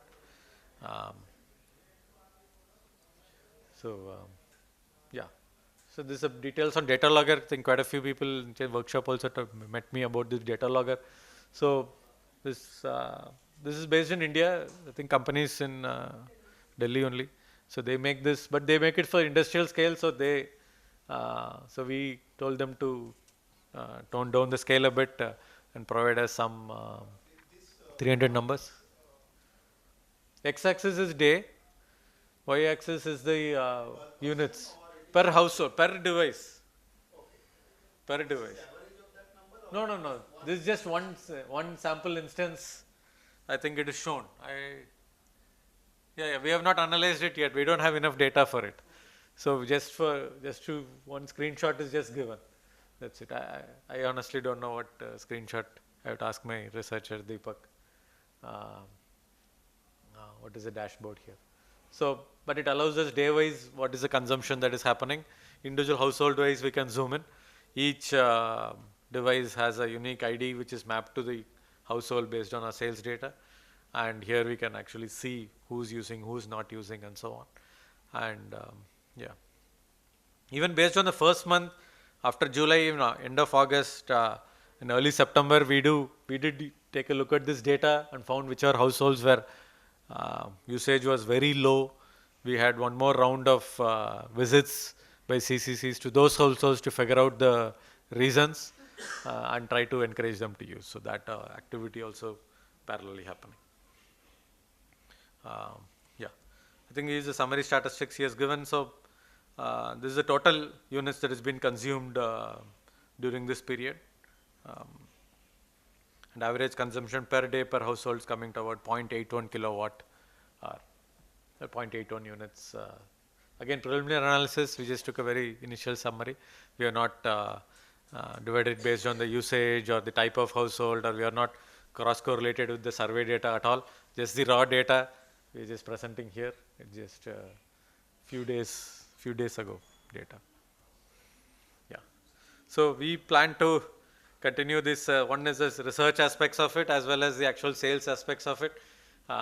We want to, at the end of it, we want to come up with a way where this company will continue to expand and make inroads in clean cooking, and consumers will continue to buy it, and that at least in that region, people will have a viable way of making some business with this. And hopefully the research and findings we are going to do in the few months is going to feed back into whatever to strengthen the supply chain. On this slide, yeah. You showed the data in terms of yeah. Now here, does it reflect that the usage has gone up, is going up month on month? The numbers have also increased. Yeah, some of the early installers are now using it little more. And it's the same set of houses where you set up the data logger, same set of houses. You began the experiment in July 11th of July. Yeah. So in that there are only 34. That was the consumption. And no, I think I'm audible otherwise also. Yeah. Yeah. I have a booming voice. In Yes. August it has gone up to 1396, and then in September 21st and 19th it got to 1775. So does it show an increasing pattern of consumption? Or usage rather? Is that the interpretation? Yes, that is interpretation. But I need to deep dive into data. We want to ensure that it is okay. But that is what it shows, at least, yeah. And so that's what makes us hopeful that we can continue that. I look at it in fact. Yeah. I don't know the others. Yeah. So it has increased. So we wanted this entire thing to be shifted here, but this red thing, the red part has delayed our sales. But that's the kind of supply chain challenges. That's why I think we are all here, because we don't have clear solutions, because suppliers want huge, big markets and assured orders. And as a small company, we cannot pay in advance to any of them and buy everything in bulk. Customers also don't want to pay upfront, so we have to give a loan. So somewhere, so that's where I think MECS project and this entire initiative is really helping. So even the sales and the team is kind of increasing. And yeah, so we are optimists. So we are put a nice exponential growth. So let's see whether we are able to achieve that. On that cooking part. So this is only the sales part. We also want to see similar thing in the adoption part also.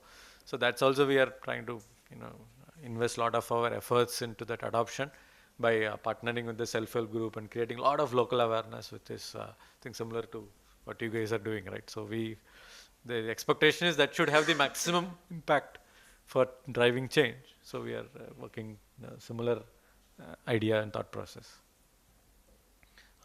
Yeah, so yeah. So while we are only talking about sales and this adoption, I'm just a brief about me. I'm a faculty in the Industrial Engineering and Operations Research Group. So I work in the domain of supply chains and work with big companies on their supply chain and logistics. So that was my interest in jumping into this to see what kind of last mile and first mile challenges people are facing.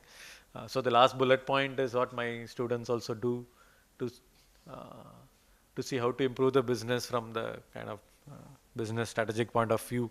So we are also recording that, and we'll be documenting all the evidences and challenges and how in the field actually they come up with very, very innovative and very nice ways of overcoming challenges, and so we are trying to record it, and hopefully we'll share it soon. So it's been really short, 2-3 months, so we couldn't present some of our findings, but yeah, I hope I was able to cover some aspect of what we are trying to do here. Yeah, so so I think I can take some questions.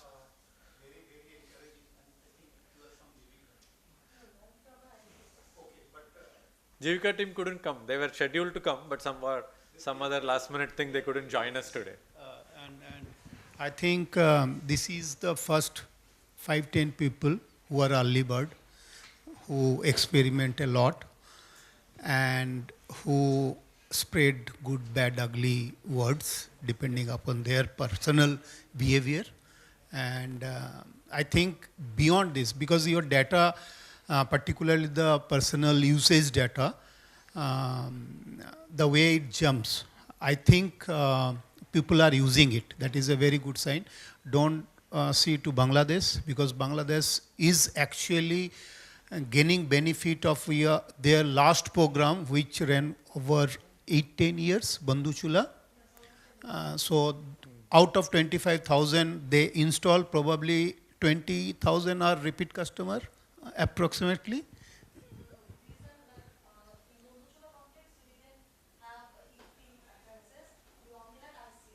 Okay. So they are earlier used. Okay, okay. Then this is a very, very good number. So what I mean to say, this projection, sales projection, I believe you will achieve. Probably, hopefully, you will overachieve it, because this is festive season. On consumption, electricity consumption point, it may get reduced, because this is a winter season where lot many biomass will come, free fuel will come, and things will not follow the rainy season pattern. Right. Most important is try to, because you are at very early stage, try to collect data from a feeder perspective. So one village cluster of these things, irrespective of individual, the collective data, because DISCOM is really very frightened, particularly in rural areas, because they cannot change those pretty long distribution line if they are radial. Circular one is fine. So they want to understand the time of the day tariff. Can it push cooking practices before evening, when the urban and all other demand curve increases? So please add that thing into your feeder. So right now the numbers are too dispersed in that no, entire that is region. fine. That so is fine. Slowly, when you will have a bigger number some mass in one place, then one we have cluster, to because you check are their feeder using thing. tab, so probably 1 or 2 filter, if you can add, you can see those things, and also try to check that feeder wise demand peak. What is the time? Because the tripping and all those things is a not user's point, it is a larger systemic problem at DISCOM level, and they can change it. That's a good point. The most important thing is at certain market, don't provide training. And in our earlier version, we used to call idiot proofing of technology. So give it to end users and see how they are using, because your training and capacity building will get maximum input from those untrained users' behavior. Yeah. And since this is a technical thing, so try to put training to both male and women counterpart, because you never know. If you try twice not getting solved, then somebody else will come and try to press other button. So dual training at household, daughter, mother, particularly in Bihar, daughter-mother combination is, or maybe grandmother. So I think this is the right time where you should put maximum effort to learn from them, to teach them again. Because this, you are almost, if I am not correct, you are almost in the verge of gaining the sales. And if something goes wrong, then it will be very difficult to increase beyond 3,500. And Jivika is actually looking or considering few lakhs in near future. So every time they demand this kind of support from all of us, and they are the best people. Yes, so their community women didis are really great. So first few thousand, even if it is 2, 3, 4 months here and there, 1,000-2,000 here and there, but this learning we should capitalize. Yes. And particularly state like Bihar, UP, West Bengal, Assam, where rural feeder are really clueless. Discom is really clueless about how to check and control and manage rural users' behavior. These are really unpredictable, and most of the time, Discom, if some Discom people are here, they manage. They manage the distribution through power cut, and rural areas are the best known for saving our urban life. True. Because they just cut it. Yeah. So we have to give some sort of solution to Discom also. If Discoms are not ready, whatever effort we put will go into dustbin. Yeah, this feeder aspect, it was there, but we told let it naturally, let some place get a lot of things, so then we'll start monitoring it. Till now it has been very dispersed, but we should incorporate it, so we'll note it. The other parts about the training, and so we have these clean cooking champions, and now we are including more SHGs and cadres. So their own surveys and their own training points are all kind of built in as part of a research activity. Again, for this, I need little more time for sharing some of those findings and how it is working and so on. But at least 1 or 2 field visits, we do get interesting stories of how more people in the household are now helping with the cooking, why some others are also comfortable in cooking, which they don't want to do if it is only biomass, but if it is induction, then they're willing to participate. So we do get some stories. So we started to document some of it. So let's see. We are also very hopeful of this. Thank you and all the best. Thank you.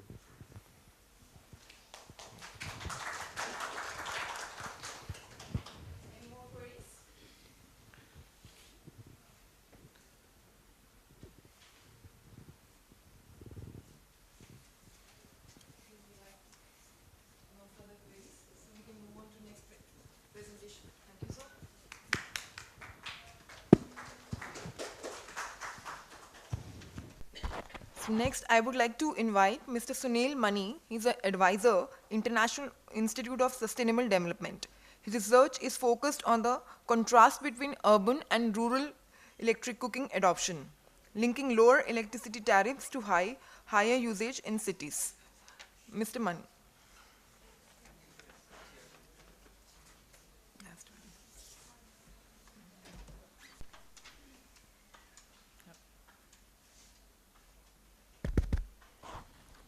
Good evening, everyone. I'm Sunil. I am from ISD. I'll be presenting our ongoing research on electric cooking.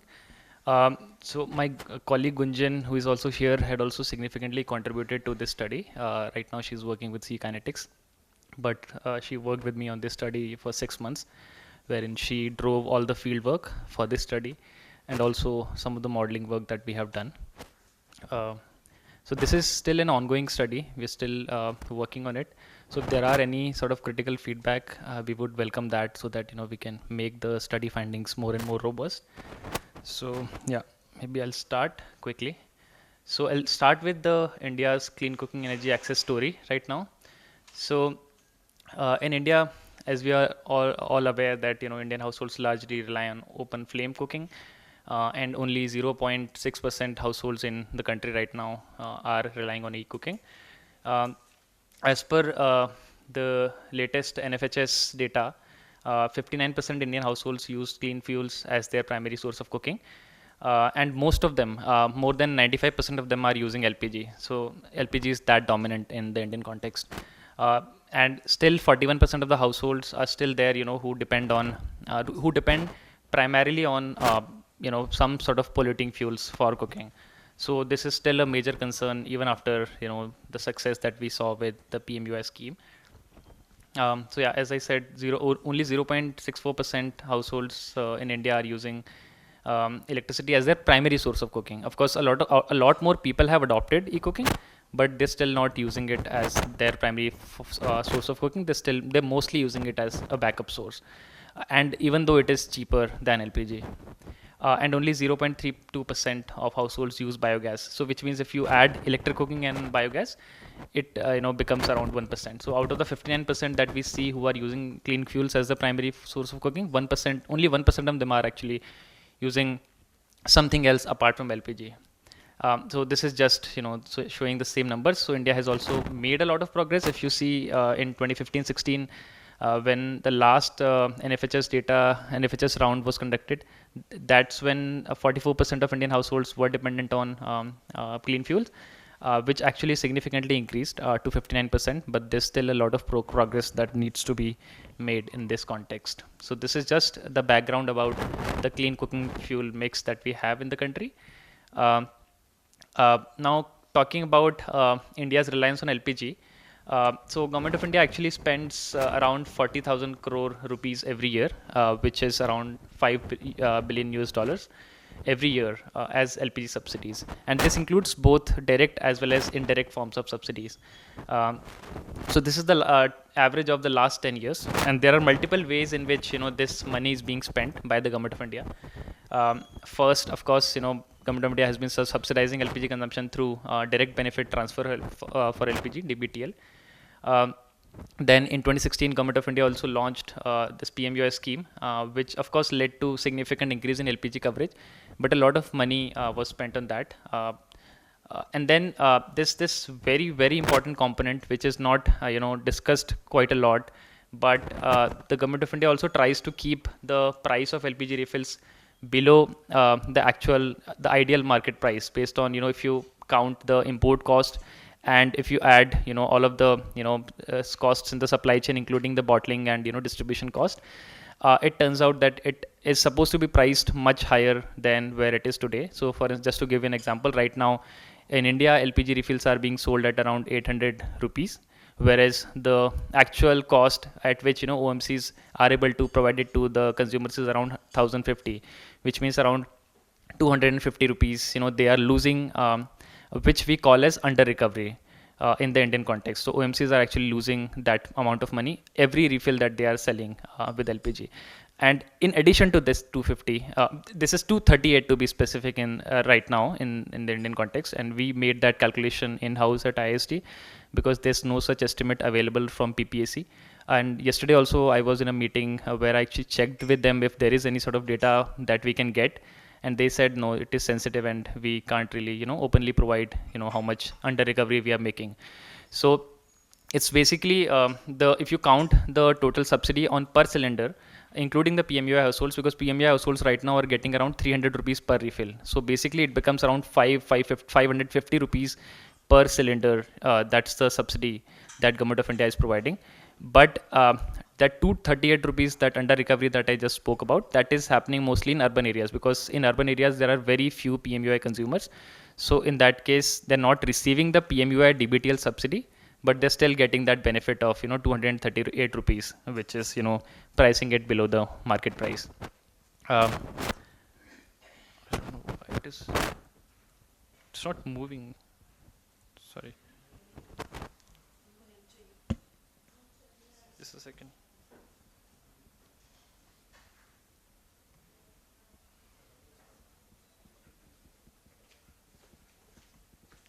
The component is basically Government of India also gives a lot of GST concession on and custom duty exemption on LPG. So when we count all of these four costs, this graph that we get, from FY14 to FY23, this is the amount of money that Government of India spent on promoting LPG every year. And when we take an average, that's the horizontal dotted orange line that you can see. That comes out to be somewhere around 40,000 crore rupees every year. That's the average between FY14 and FY23 that Government of India spent. And this is likely to increase even further because there are various state elections going on, and even state governments are now they've started announcing subsidies on LPG. So you can imagine the amount of money that Government of India is spending every year in promoting just one solution. And that money can actually be very efficiently utilized in other sources as well. So just to give you some context, this 40,000 crore rupees that is being spent, this money can actually be used to provide an induction cook stove, like the single burner induction cook stove, to each and every household in the country. So we have around 33, 34 crore households right now, and all of them can actually get free of cost induction cook stove. That's the amount of money that we're talking about when it comes to LPG. So we definitely need to explore other alternatives and see if there is any way in which we can make this spending more efficient, and which is why we are talking about this promotion of electric cooking.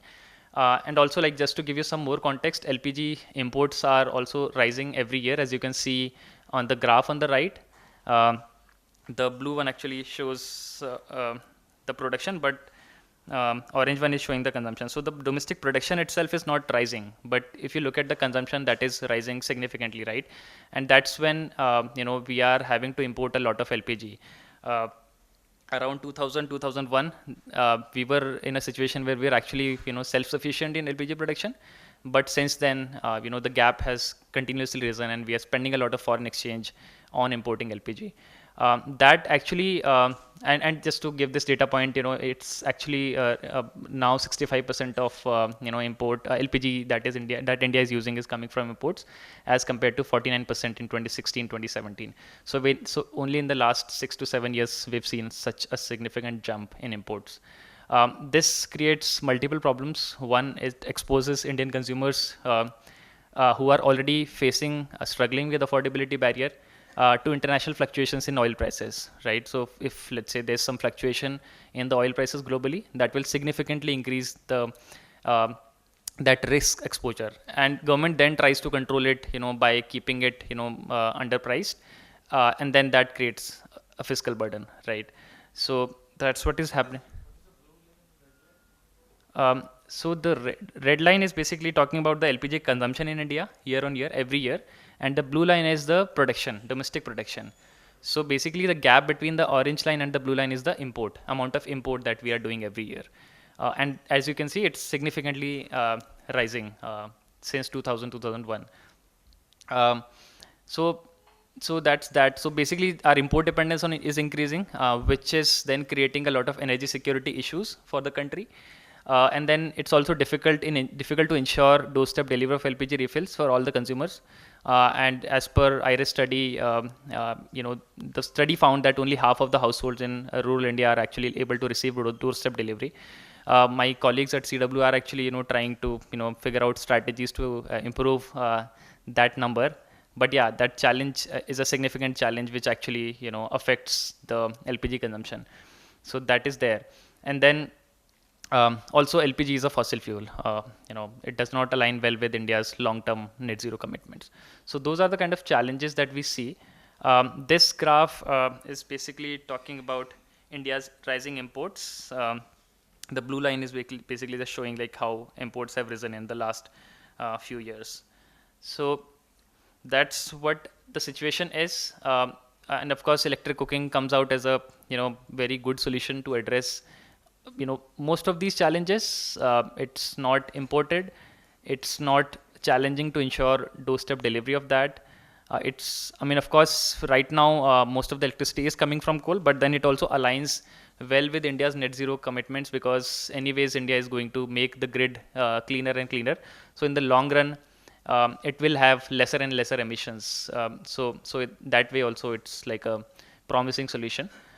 So we did a field study, wherein we actually wanted to understand the usage pattern among rural and urban households about e-cooking devices.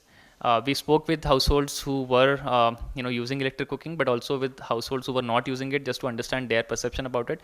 And a lot of these findings have already been discussed by Professor Majumdar as well. He also covered a lot of those aspects, but and there could be some bit of overlap, but I'll still just talk about it. So what we did is we conducted detailed qualitative interviews with rural and urban households in different geographies. So as I was saying, Gunjan actually drove that entire field work. And this was actually conducted in 5 states: Uttarakhand, Punjab, Rajasthan, Karnataka, and Delhi. And we had detailed interactions with rural and urban households. We spoke with 100 households in total. And these households actually came from different socioeconomic strata in all the geographies, including urban slum households. So that's what it is. I'll jump onto the findings quickly. So we found that urban households, I think this presentation is not updated because I had shared a revised presentation with Satyam, but not sure is any of the organizers here. Yeah, actually I shared the updated presentation with Satyam. I am carrying it with me. No, but I have it in my laptop. I can maybe share it. You have what? Okay, maybe you can share it on the email. Okay, sure. Then I'll do that. Yes. Sorry for the interruption. Yeah. So some contrasting results from urban and rural areas in e-cooking perception understanding.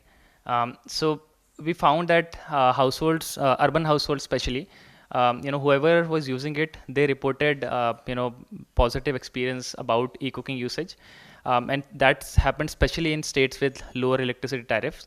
For instance, in Bangalore, when we did the surveys, there's this scheme going on there, which is called Griha Jyoti Yojana, which actually provides 200 units of free electricity every month. So they were actually happy because they were saving some money in LPG or PNG related expenses there. So and they said that electric cookstoves are good and they can be used to cook most of the meals. But some of them said that things like chapati and bangan ka bharta, these are the kind of dishes which they said that they're not able to cook. But still, overall, it was a positive sort of outlook. They said, and the kind of households we spoke with, they were again like lower to middle income households. So they said that e-cookstoves, the cookstoves that they had bought, they were costing somewhere in the range of 1,500 to 2,800. So very few of them reported facing affordability barriers. And they said that it is convenient and safe to use. And about the taste also, they said that it is pretty much similar to what they see on LPG. And then also power supply, played a very important role in shaping up their perception. They said that they receive a power supply of 20 plus hours every day for most of the parts of the year, and which is why they feel that it is an effective solution. However, some of the consumers said that during summertime they face a lot of power cuts, especially during peak hours, which then can affect its usage frequency as well as their perception. But when we spoke with the rural households, very few of them were actually willing to shift to e-cooking, and this also aligns, well with some of the other findings that are there in the literature. And major concern was poor situation of power supply, and then high cost of this entire combination of cookstoves and utensils, and then lack of awareness, very little awareness about what are the advantages and what are the operation and maintenance related aspects. So which is why here I think Government of India's Go Electric campaign can actually play a lot of role in addressing such perception barriers. Yeah. So the last point also relates to that only. There's some kind of mental barrier which doesn't make them feel comfortable about electric cooking as a solution. So they just, when you talk to them, they're just like, no, we can't use it. So there's a huge mental barrier that then needs to be addressed in the rural context, especially in urban areas. We still see a lot of acceptance, but that challenge is there in rural areas, like significantly. And then when we looked at urban cities, what were the factors that actually influenced the decision to switch to e-cooking? So findings were that some households said that because they were shifting to a new place, either for studies or employment, and this was particularly prevalent among young professionals and students. They said that it's difficult to get an LPG connection in a new city or a state, and which is why they would prefer going ahead with something like electric cooking, which doesn't require a lot of those things. And then when we spoke with families, they said that they wanted to purchase e-cook stuff as a backup to LPG. So one of the reasons is also because some of the households were getting electricity very cheap, so they wanted to just reduce the overall cooking energy related costs. And then there were also multiple other reasons. So one that I already covered, like difficulty in getting an LPG connection, but then some of the families, let's say, who they are shifting from other cities to, let's say, some other city, then what happens is that it becomes difficult for them to port the LPG connection from their state of origin, and then again that creates that difficulty for them, and which is why they also start relying a lot on electric cooking. And this second point I've already covered, which is incentives given for electricity use. That played a very important role. And finally, they think that it involves low maintenance and easy operation, the induction cook stuffs. But there were also some of the challenges that we encountered when we spoke with the households. So first is that they said that e-cooking is of course more efficient, but then because this is just a single heating unit, it takes a lot of time to cook the meal. That is a very important concern highlighted by everybody. And this suggests that we need to explore the possibility of promoting electric cookstoves with energy efficient double heating units. So right now that is something that actually costs a lot. As you will see here, this is just a screenshot of Amazon. As you will see that it costs somewhere around 8,000 rupees, whereas a single burner costs around 1,500, 2,000 rupees, right? So the cost actually becomes 4 times. And then another challenge is that these double induction cooktop actually come with a power rating of more than 3 kilowatt hour. So basically one is 2 kilowatt hour and then another is I think 1200 watt hours. So which then also makes it difficult because most of the households then have like a connection of 2 kilowatt, which makes it difficult for them to use it. And if they do use it, they may have to pay some extra maximum demand charges to the DISCOM, because then the electricity meter will detect that they've used more amount of electricity. So which is why we need to the policy should target making these double burner more efficient. Only then we will start seeing this scale up that we are actually expecting. Otherwise it will continue to remain as a backup because it's just single unit, and that may not work very well for the families. The second challenge is flame-based cooking. I think this is something that is already covered quite a lot. But we could also maybe in the short to medium run figure out ways to deal with the perception of flame-based cooking. So for example, this roti grilling is something that I actually came across across a few YouTube videos, which can then actually help you have this sort of fulka. And I think I also saw that in the demonstration, one of the devices was there. But then that solution was actually very expensive. I think it costed somewhere around 6,000. Whereas if you, let's say, buy something like this roti griller, it may not cost a lot, but then you may get similar sort of features. So we need some discussion around that as well to address this perception, of people that they can't cook fulka on induction cook stuff. Yeah. Induction, no.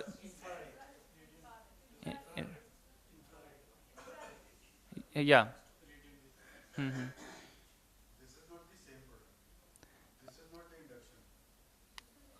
No, this is okay. Right. Yeah, so that's what is also there in the demo. Yeah. Right. Yeah. So yeah, I mean, basically the insight is that perhaps we can start exploring such solutions, which then helps to address that perception. Then there are some operation and maintenance challenges that we saw, that we found actually. So one, of course, is they need to purchase new utensils, which is seen as an extra cost by them, and then that acts as a barrier. And maybe, you know, sometimes what they do is they just start using those rounded vessel, which then is not that efficient.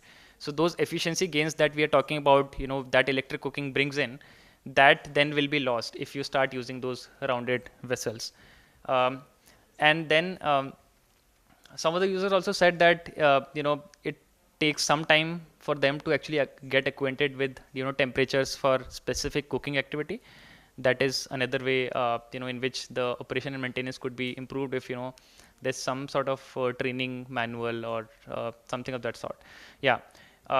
So yeah, I mean, of course, induction cookstoves have different buttons for different temperature settings. That addresses this barrier to some extent. But yeah, that is still highlighted as one of the concerns. Then when we spoke with the urban households, 3 respondents mentioned that their induction cookstove actually broke down, but only one of them actually gave it for repairing, while the other 2 actually bought a new one, which suggests that, you know, there's very limited awareness among them about the repair options, right? And that is something that again needs to be addressed. So the insights that we have is like, need to promote manufacturing of standard utensils which are compatible with all cooking appliances, and then to ensure all cookstoves have multiple modes, and finally improving the after sales service network and educating users on repair options even after the warranty expires, right? Like, of course, when it is in warranty they can get it repaired, but when the warranty expires they need to know like where do they actually need to go, you know, to explore the repair options. Yeah. So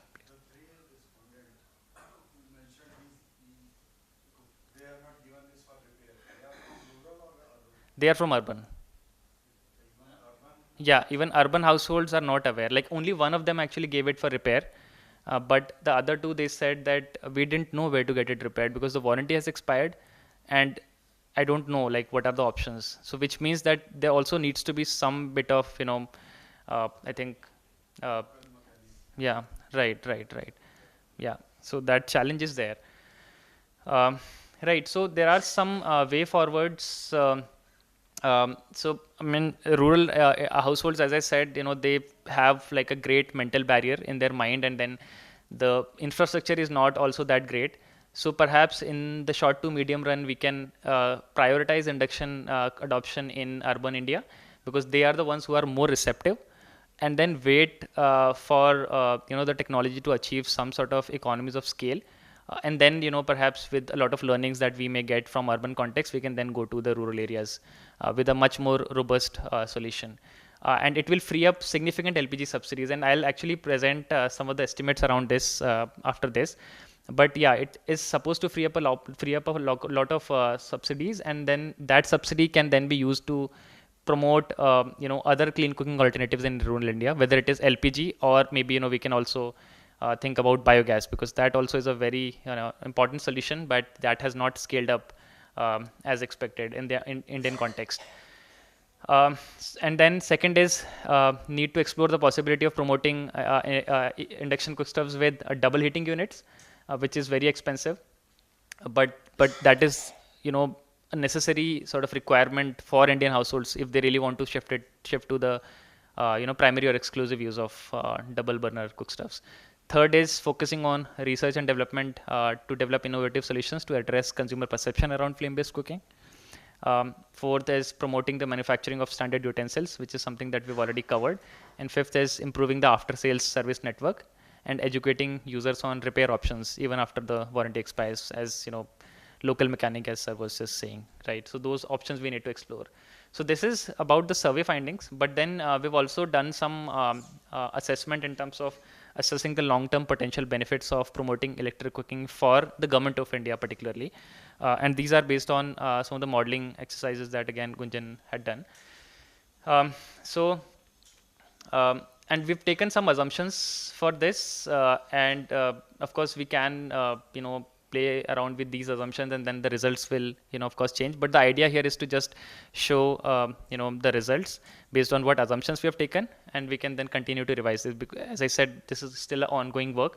So first assumption, as I said, I mean, we are like for now we're just thinking that it will be urban households who will be mostly using the electric cooking, and then we've taken 3 scenarios in which the growth of electric cooking will happen in the country.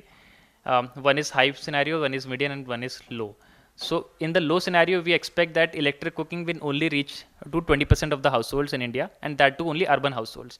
In the medium scenario, we assume that it may reach to 40% of the households, and in the high scenario, we assume that it will reach 60% of the urban households. So these are still very conservative estimates, because if you look at other estimations, they may suggest that maybe 80% or households may start using electric cooking by 2050, but we're still just doing these estimates while being conservative.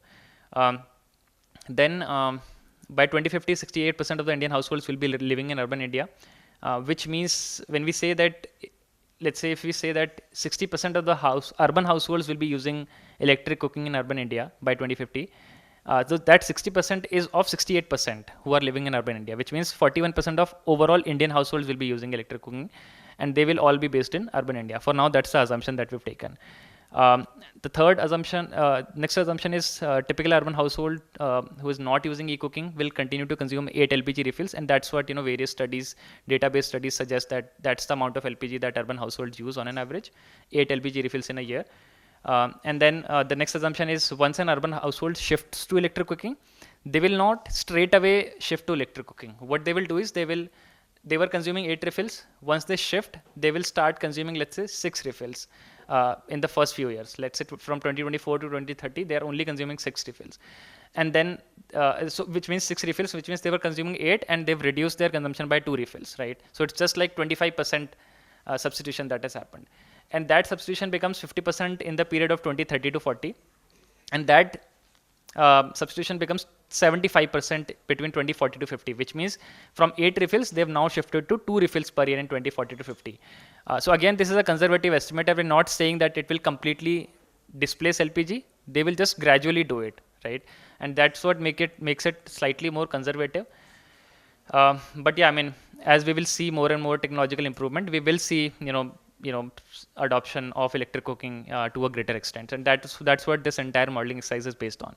So that's what it is, and then finally, our price estimates are at 2024 prices right now. We may, make it more robust by adding the inflation and discounting factors, but yeah, we'll do it at some later point. Right now, it's just the idea is just to show like what does it exactly signal in terms of policies for the government. So starting with the results, I mean, if this is just the how Indian households are expected to grow in rural and urban India. As you will see, like 68% of the right graph here shows that urban households will be 68% of the overall Indian population. Around 2050, when rural population becomes lesser than urban population, that's what the left graph shows. Whereas the overall population of households in India will continue to rise. This is based on UN projections, UN population projection, and World Urbanization Prospects report published by UNDSA. So that's what the trajectory of growth in Indian households. Now, coming back to those 3 scenarios that I spoke about, in the high scenario, 60% of the households will shift to electric cooking. Urban households will shift to electric cooking by 2050. In the medium scenario, 40% of the households will shift to electric cooking, and in the low scenario, 20% of the households will shift to electric cooking. And then based on that assumption, we've created this pathway, linear growth in the share of households using electric cooking. And then on the right, what we do is we look at how that will reduce the LPG demand. And this is just based on that same exercise that I just spoke about. Like, first they will replace 2 LPG refills, then 4, and then 6. And as we see here, LPG demand in the BAE scenario, if there's no electric cooking, by 2050, let's say we will continue to sell 200, like more than 200 crore LPG refills every year to Indian households. For 2024 number, I've taken it from PPAC and then just did the projection based on population increase every year, how LPG growth will grow in the country. But if let's say we look at the high scenario, that's when the LPG demand actually reduces to half. So it like from more than 200 to it reduces to more than 200, more than 100, which means that if we pursue clean cooking policies aggressively, that can actually reduce the LPG demand for urban households by half in the country, and that will make us more and more energy secure in that context. Then I also look at how this sort of policy promotion on electric cooking will lead to reduction in LPG imports. And this suggests that, so if you look at the left graph, that shows like how much LPG import will be happening in India. And this is in terms of crores of LPG refills. I've converted into crores of LPG refills just to make the understanding more clear. That of course is available in the million metric tons in PPAC report, but this is just in that sort of conversion. So as we see here, the LPG import itself will decline significantly.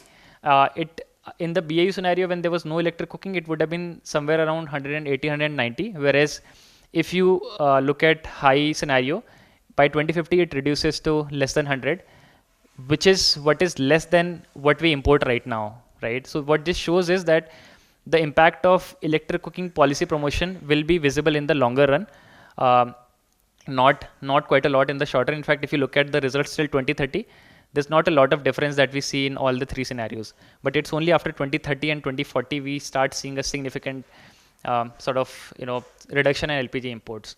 So that's what the policies, the consistent policies, can deliver to us in the longer run, and that will also save a lot of foreign exchange. That's what the right graph here shows. That amount of money that we would be spending in importing LPG, and that is again based on the current prices only. It would have been more than 20, in fact around 22, 23 in 2050, $22-23 billion. That's the amount of LPG money that we would be spending. But if you look at the high scenario, this reduces to around 10, which again is less than what we are already spending in importing LPG. So again, we will be able to save a lot of foreign exchange through these policies.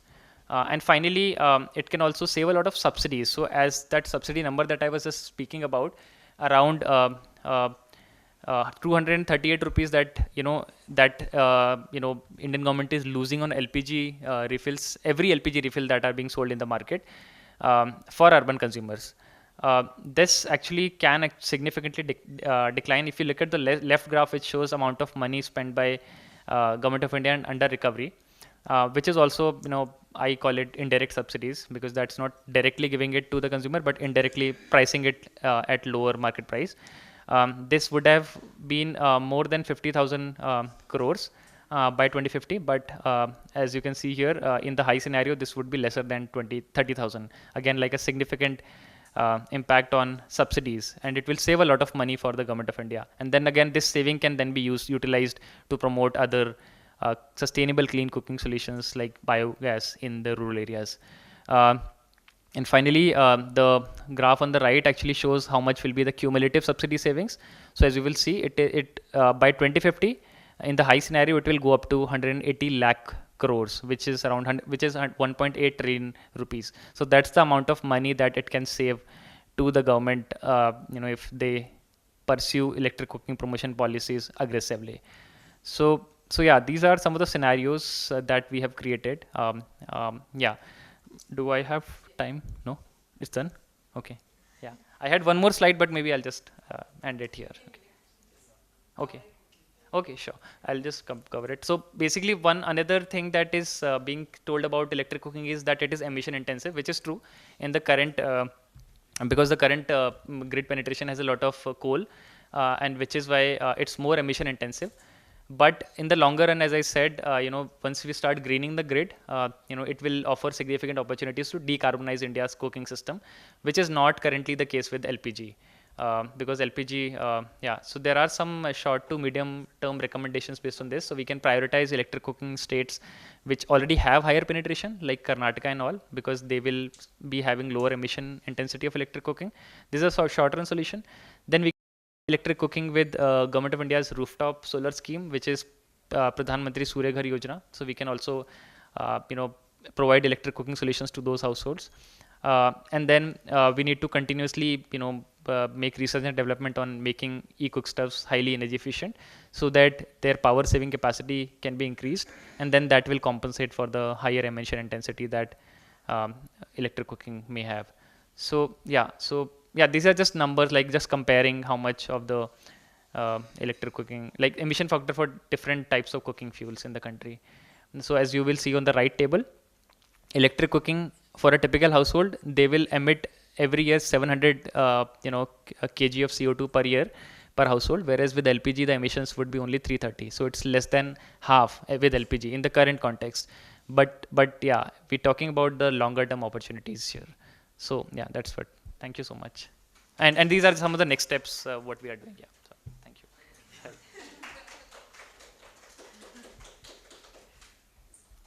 Any questions?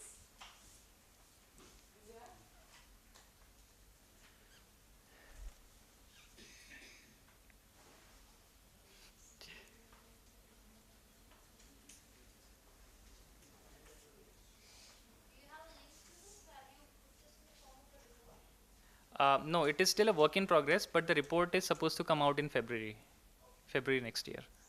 Yeah. In that case, few questions or maybe observation.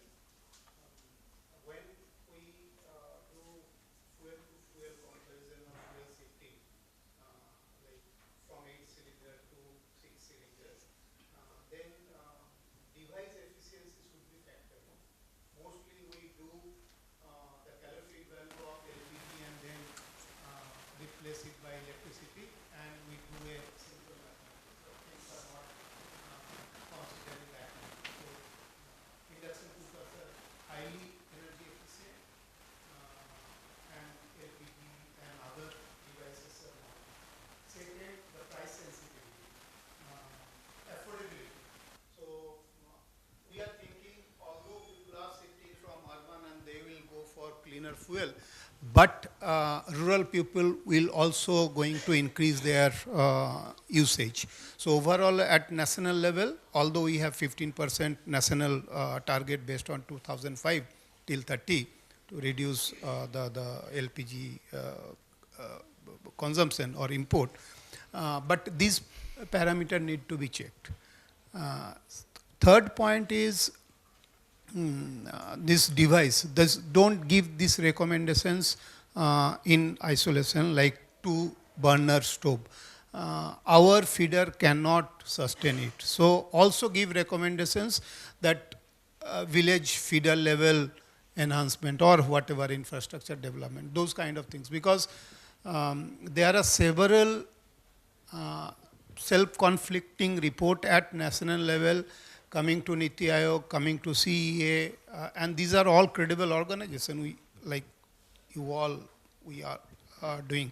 So I think little bit multi-parameter based analysis and sensitivity analysis need to be carried away.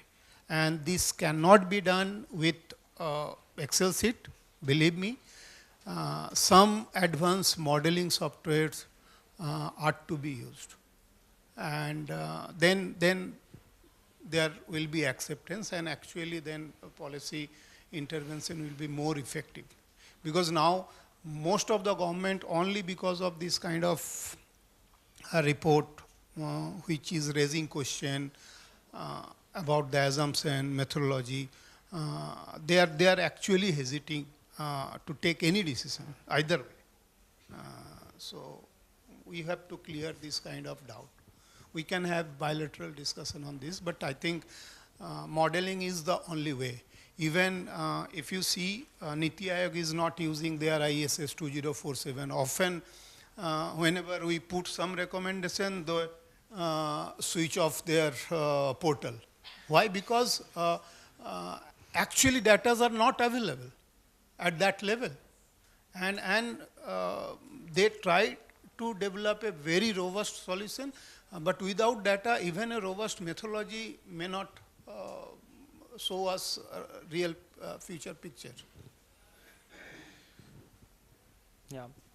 Thank you for your comments. Very useful. Yes. Yes.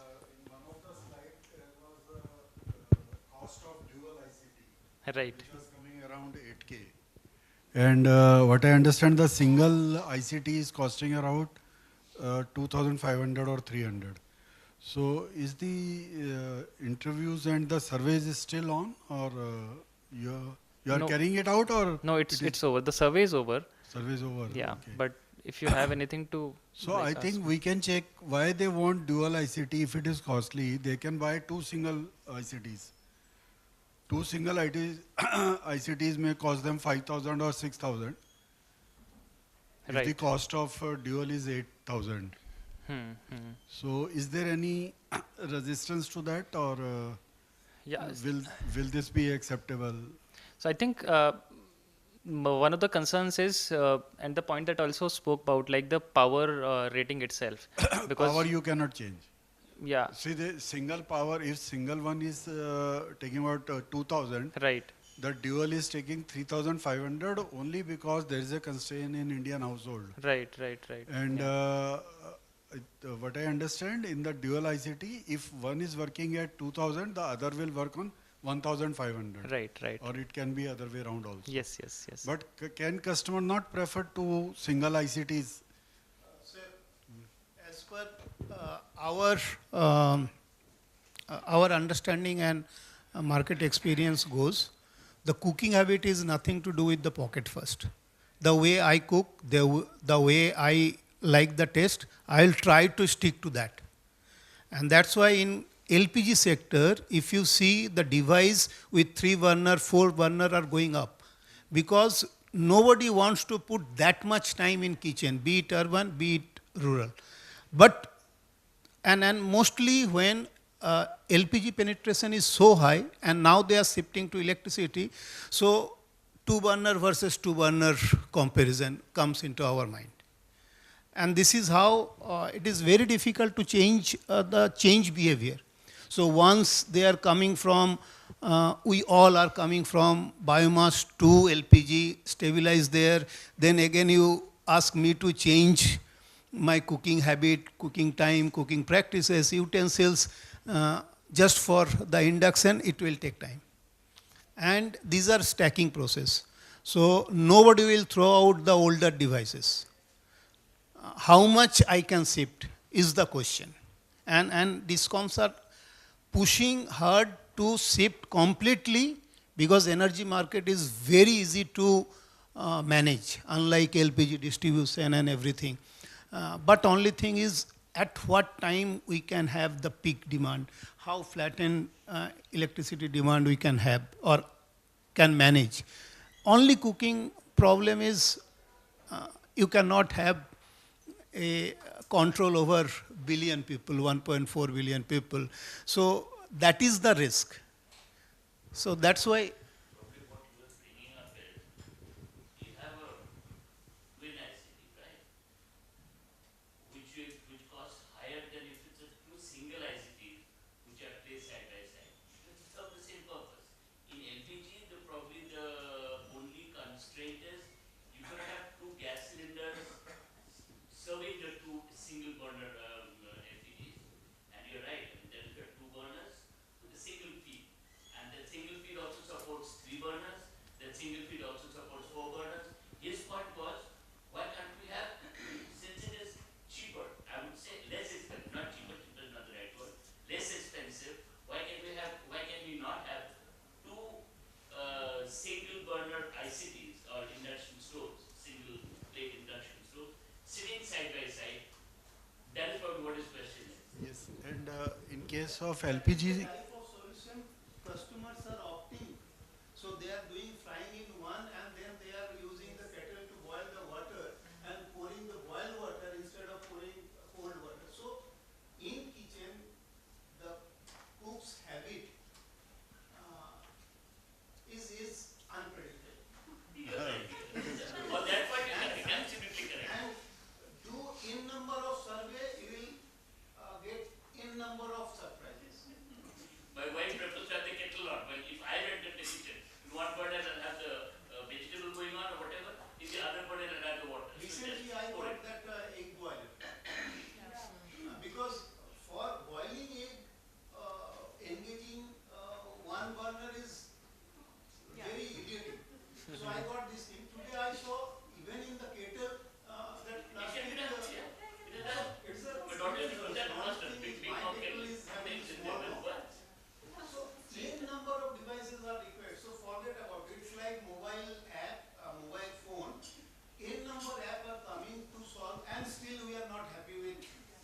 1,000 running app, 1,000 step measuring app, but still we are trying more and more. So only thing is how to provide services and how without giving more or creating more disturbance to discounts, which are major players.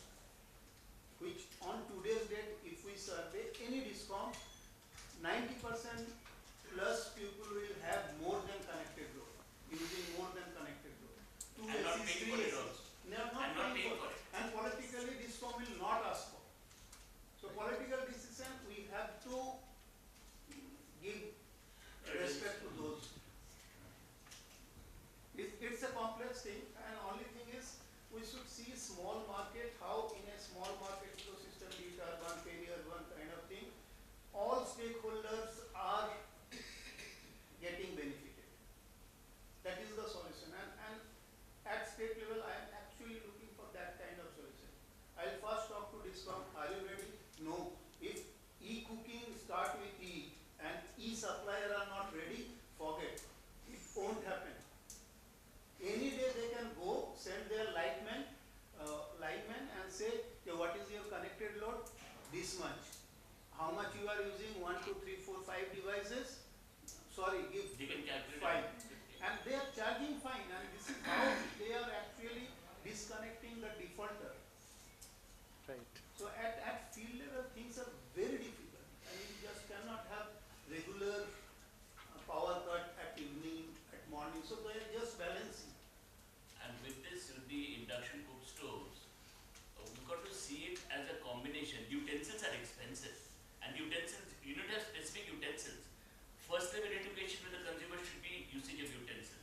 If you use iron utensil, it will just go, I mean, it will stop the blood. I mean, it will stop working. That's when you blame the manufacturer. And then they hide that utensil and say, nahi, hum to ye use kar rete. We face it, we're from the industry, from the manufacturer background. Calcutta had a massive issue with thunderstorms and all. They had massive failures. They said, nahi, your device is bad. I checked up in and around that day. You had fridges blowing up, you had TVs blowing up in the locality. We fought on that count with the brand and said, this is it. And then we took the case. That's enough. Where is the education? Today, LPG is being subsidized. What is the guarantee that tomorrow? Many states have started off free power, 200 watts. Tomorrow, what is the guarantee? The whole of India, all the states, election, this manifesto, you're giving free power, and power is not being subsidized. That's one of the assumptions you have to factor in. You're factoring in the present, but you've got to project it in the future as well. So that's why time and again I'm saying, do maximum kind of analysis, sitting with real stakeholders. And my stakeholders are like those who will work. I'll not do preempting, you are my stakeholder, you will be my stakeholder. No. If I have a discussion with him, DISCOM or device supplier, I'll listen what is your area under which I should do the analysis. As a consumer, I'm happy. 3 floors, 3 meters, 2 meters we don't pay at all because it's below 200. 1 meter we pay 8,000. It's average stuff. It's fine. I'm happy. But what happens?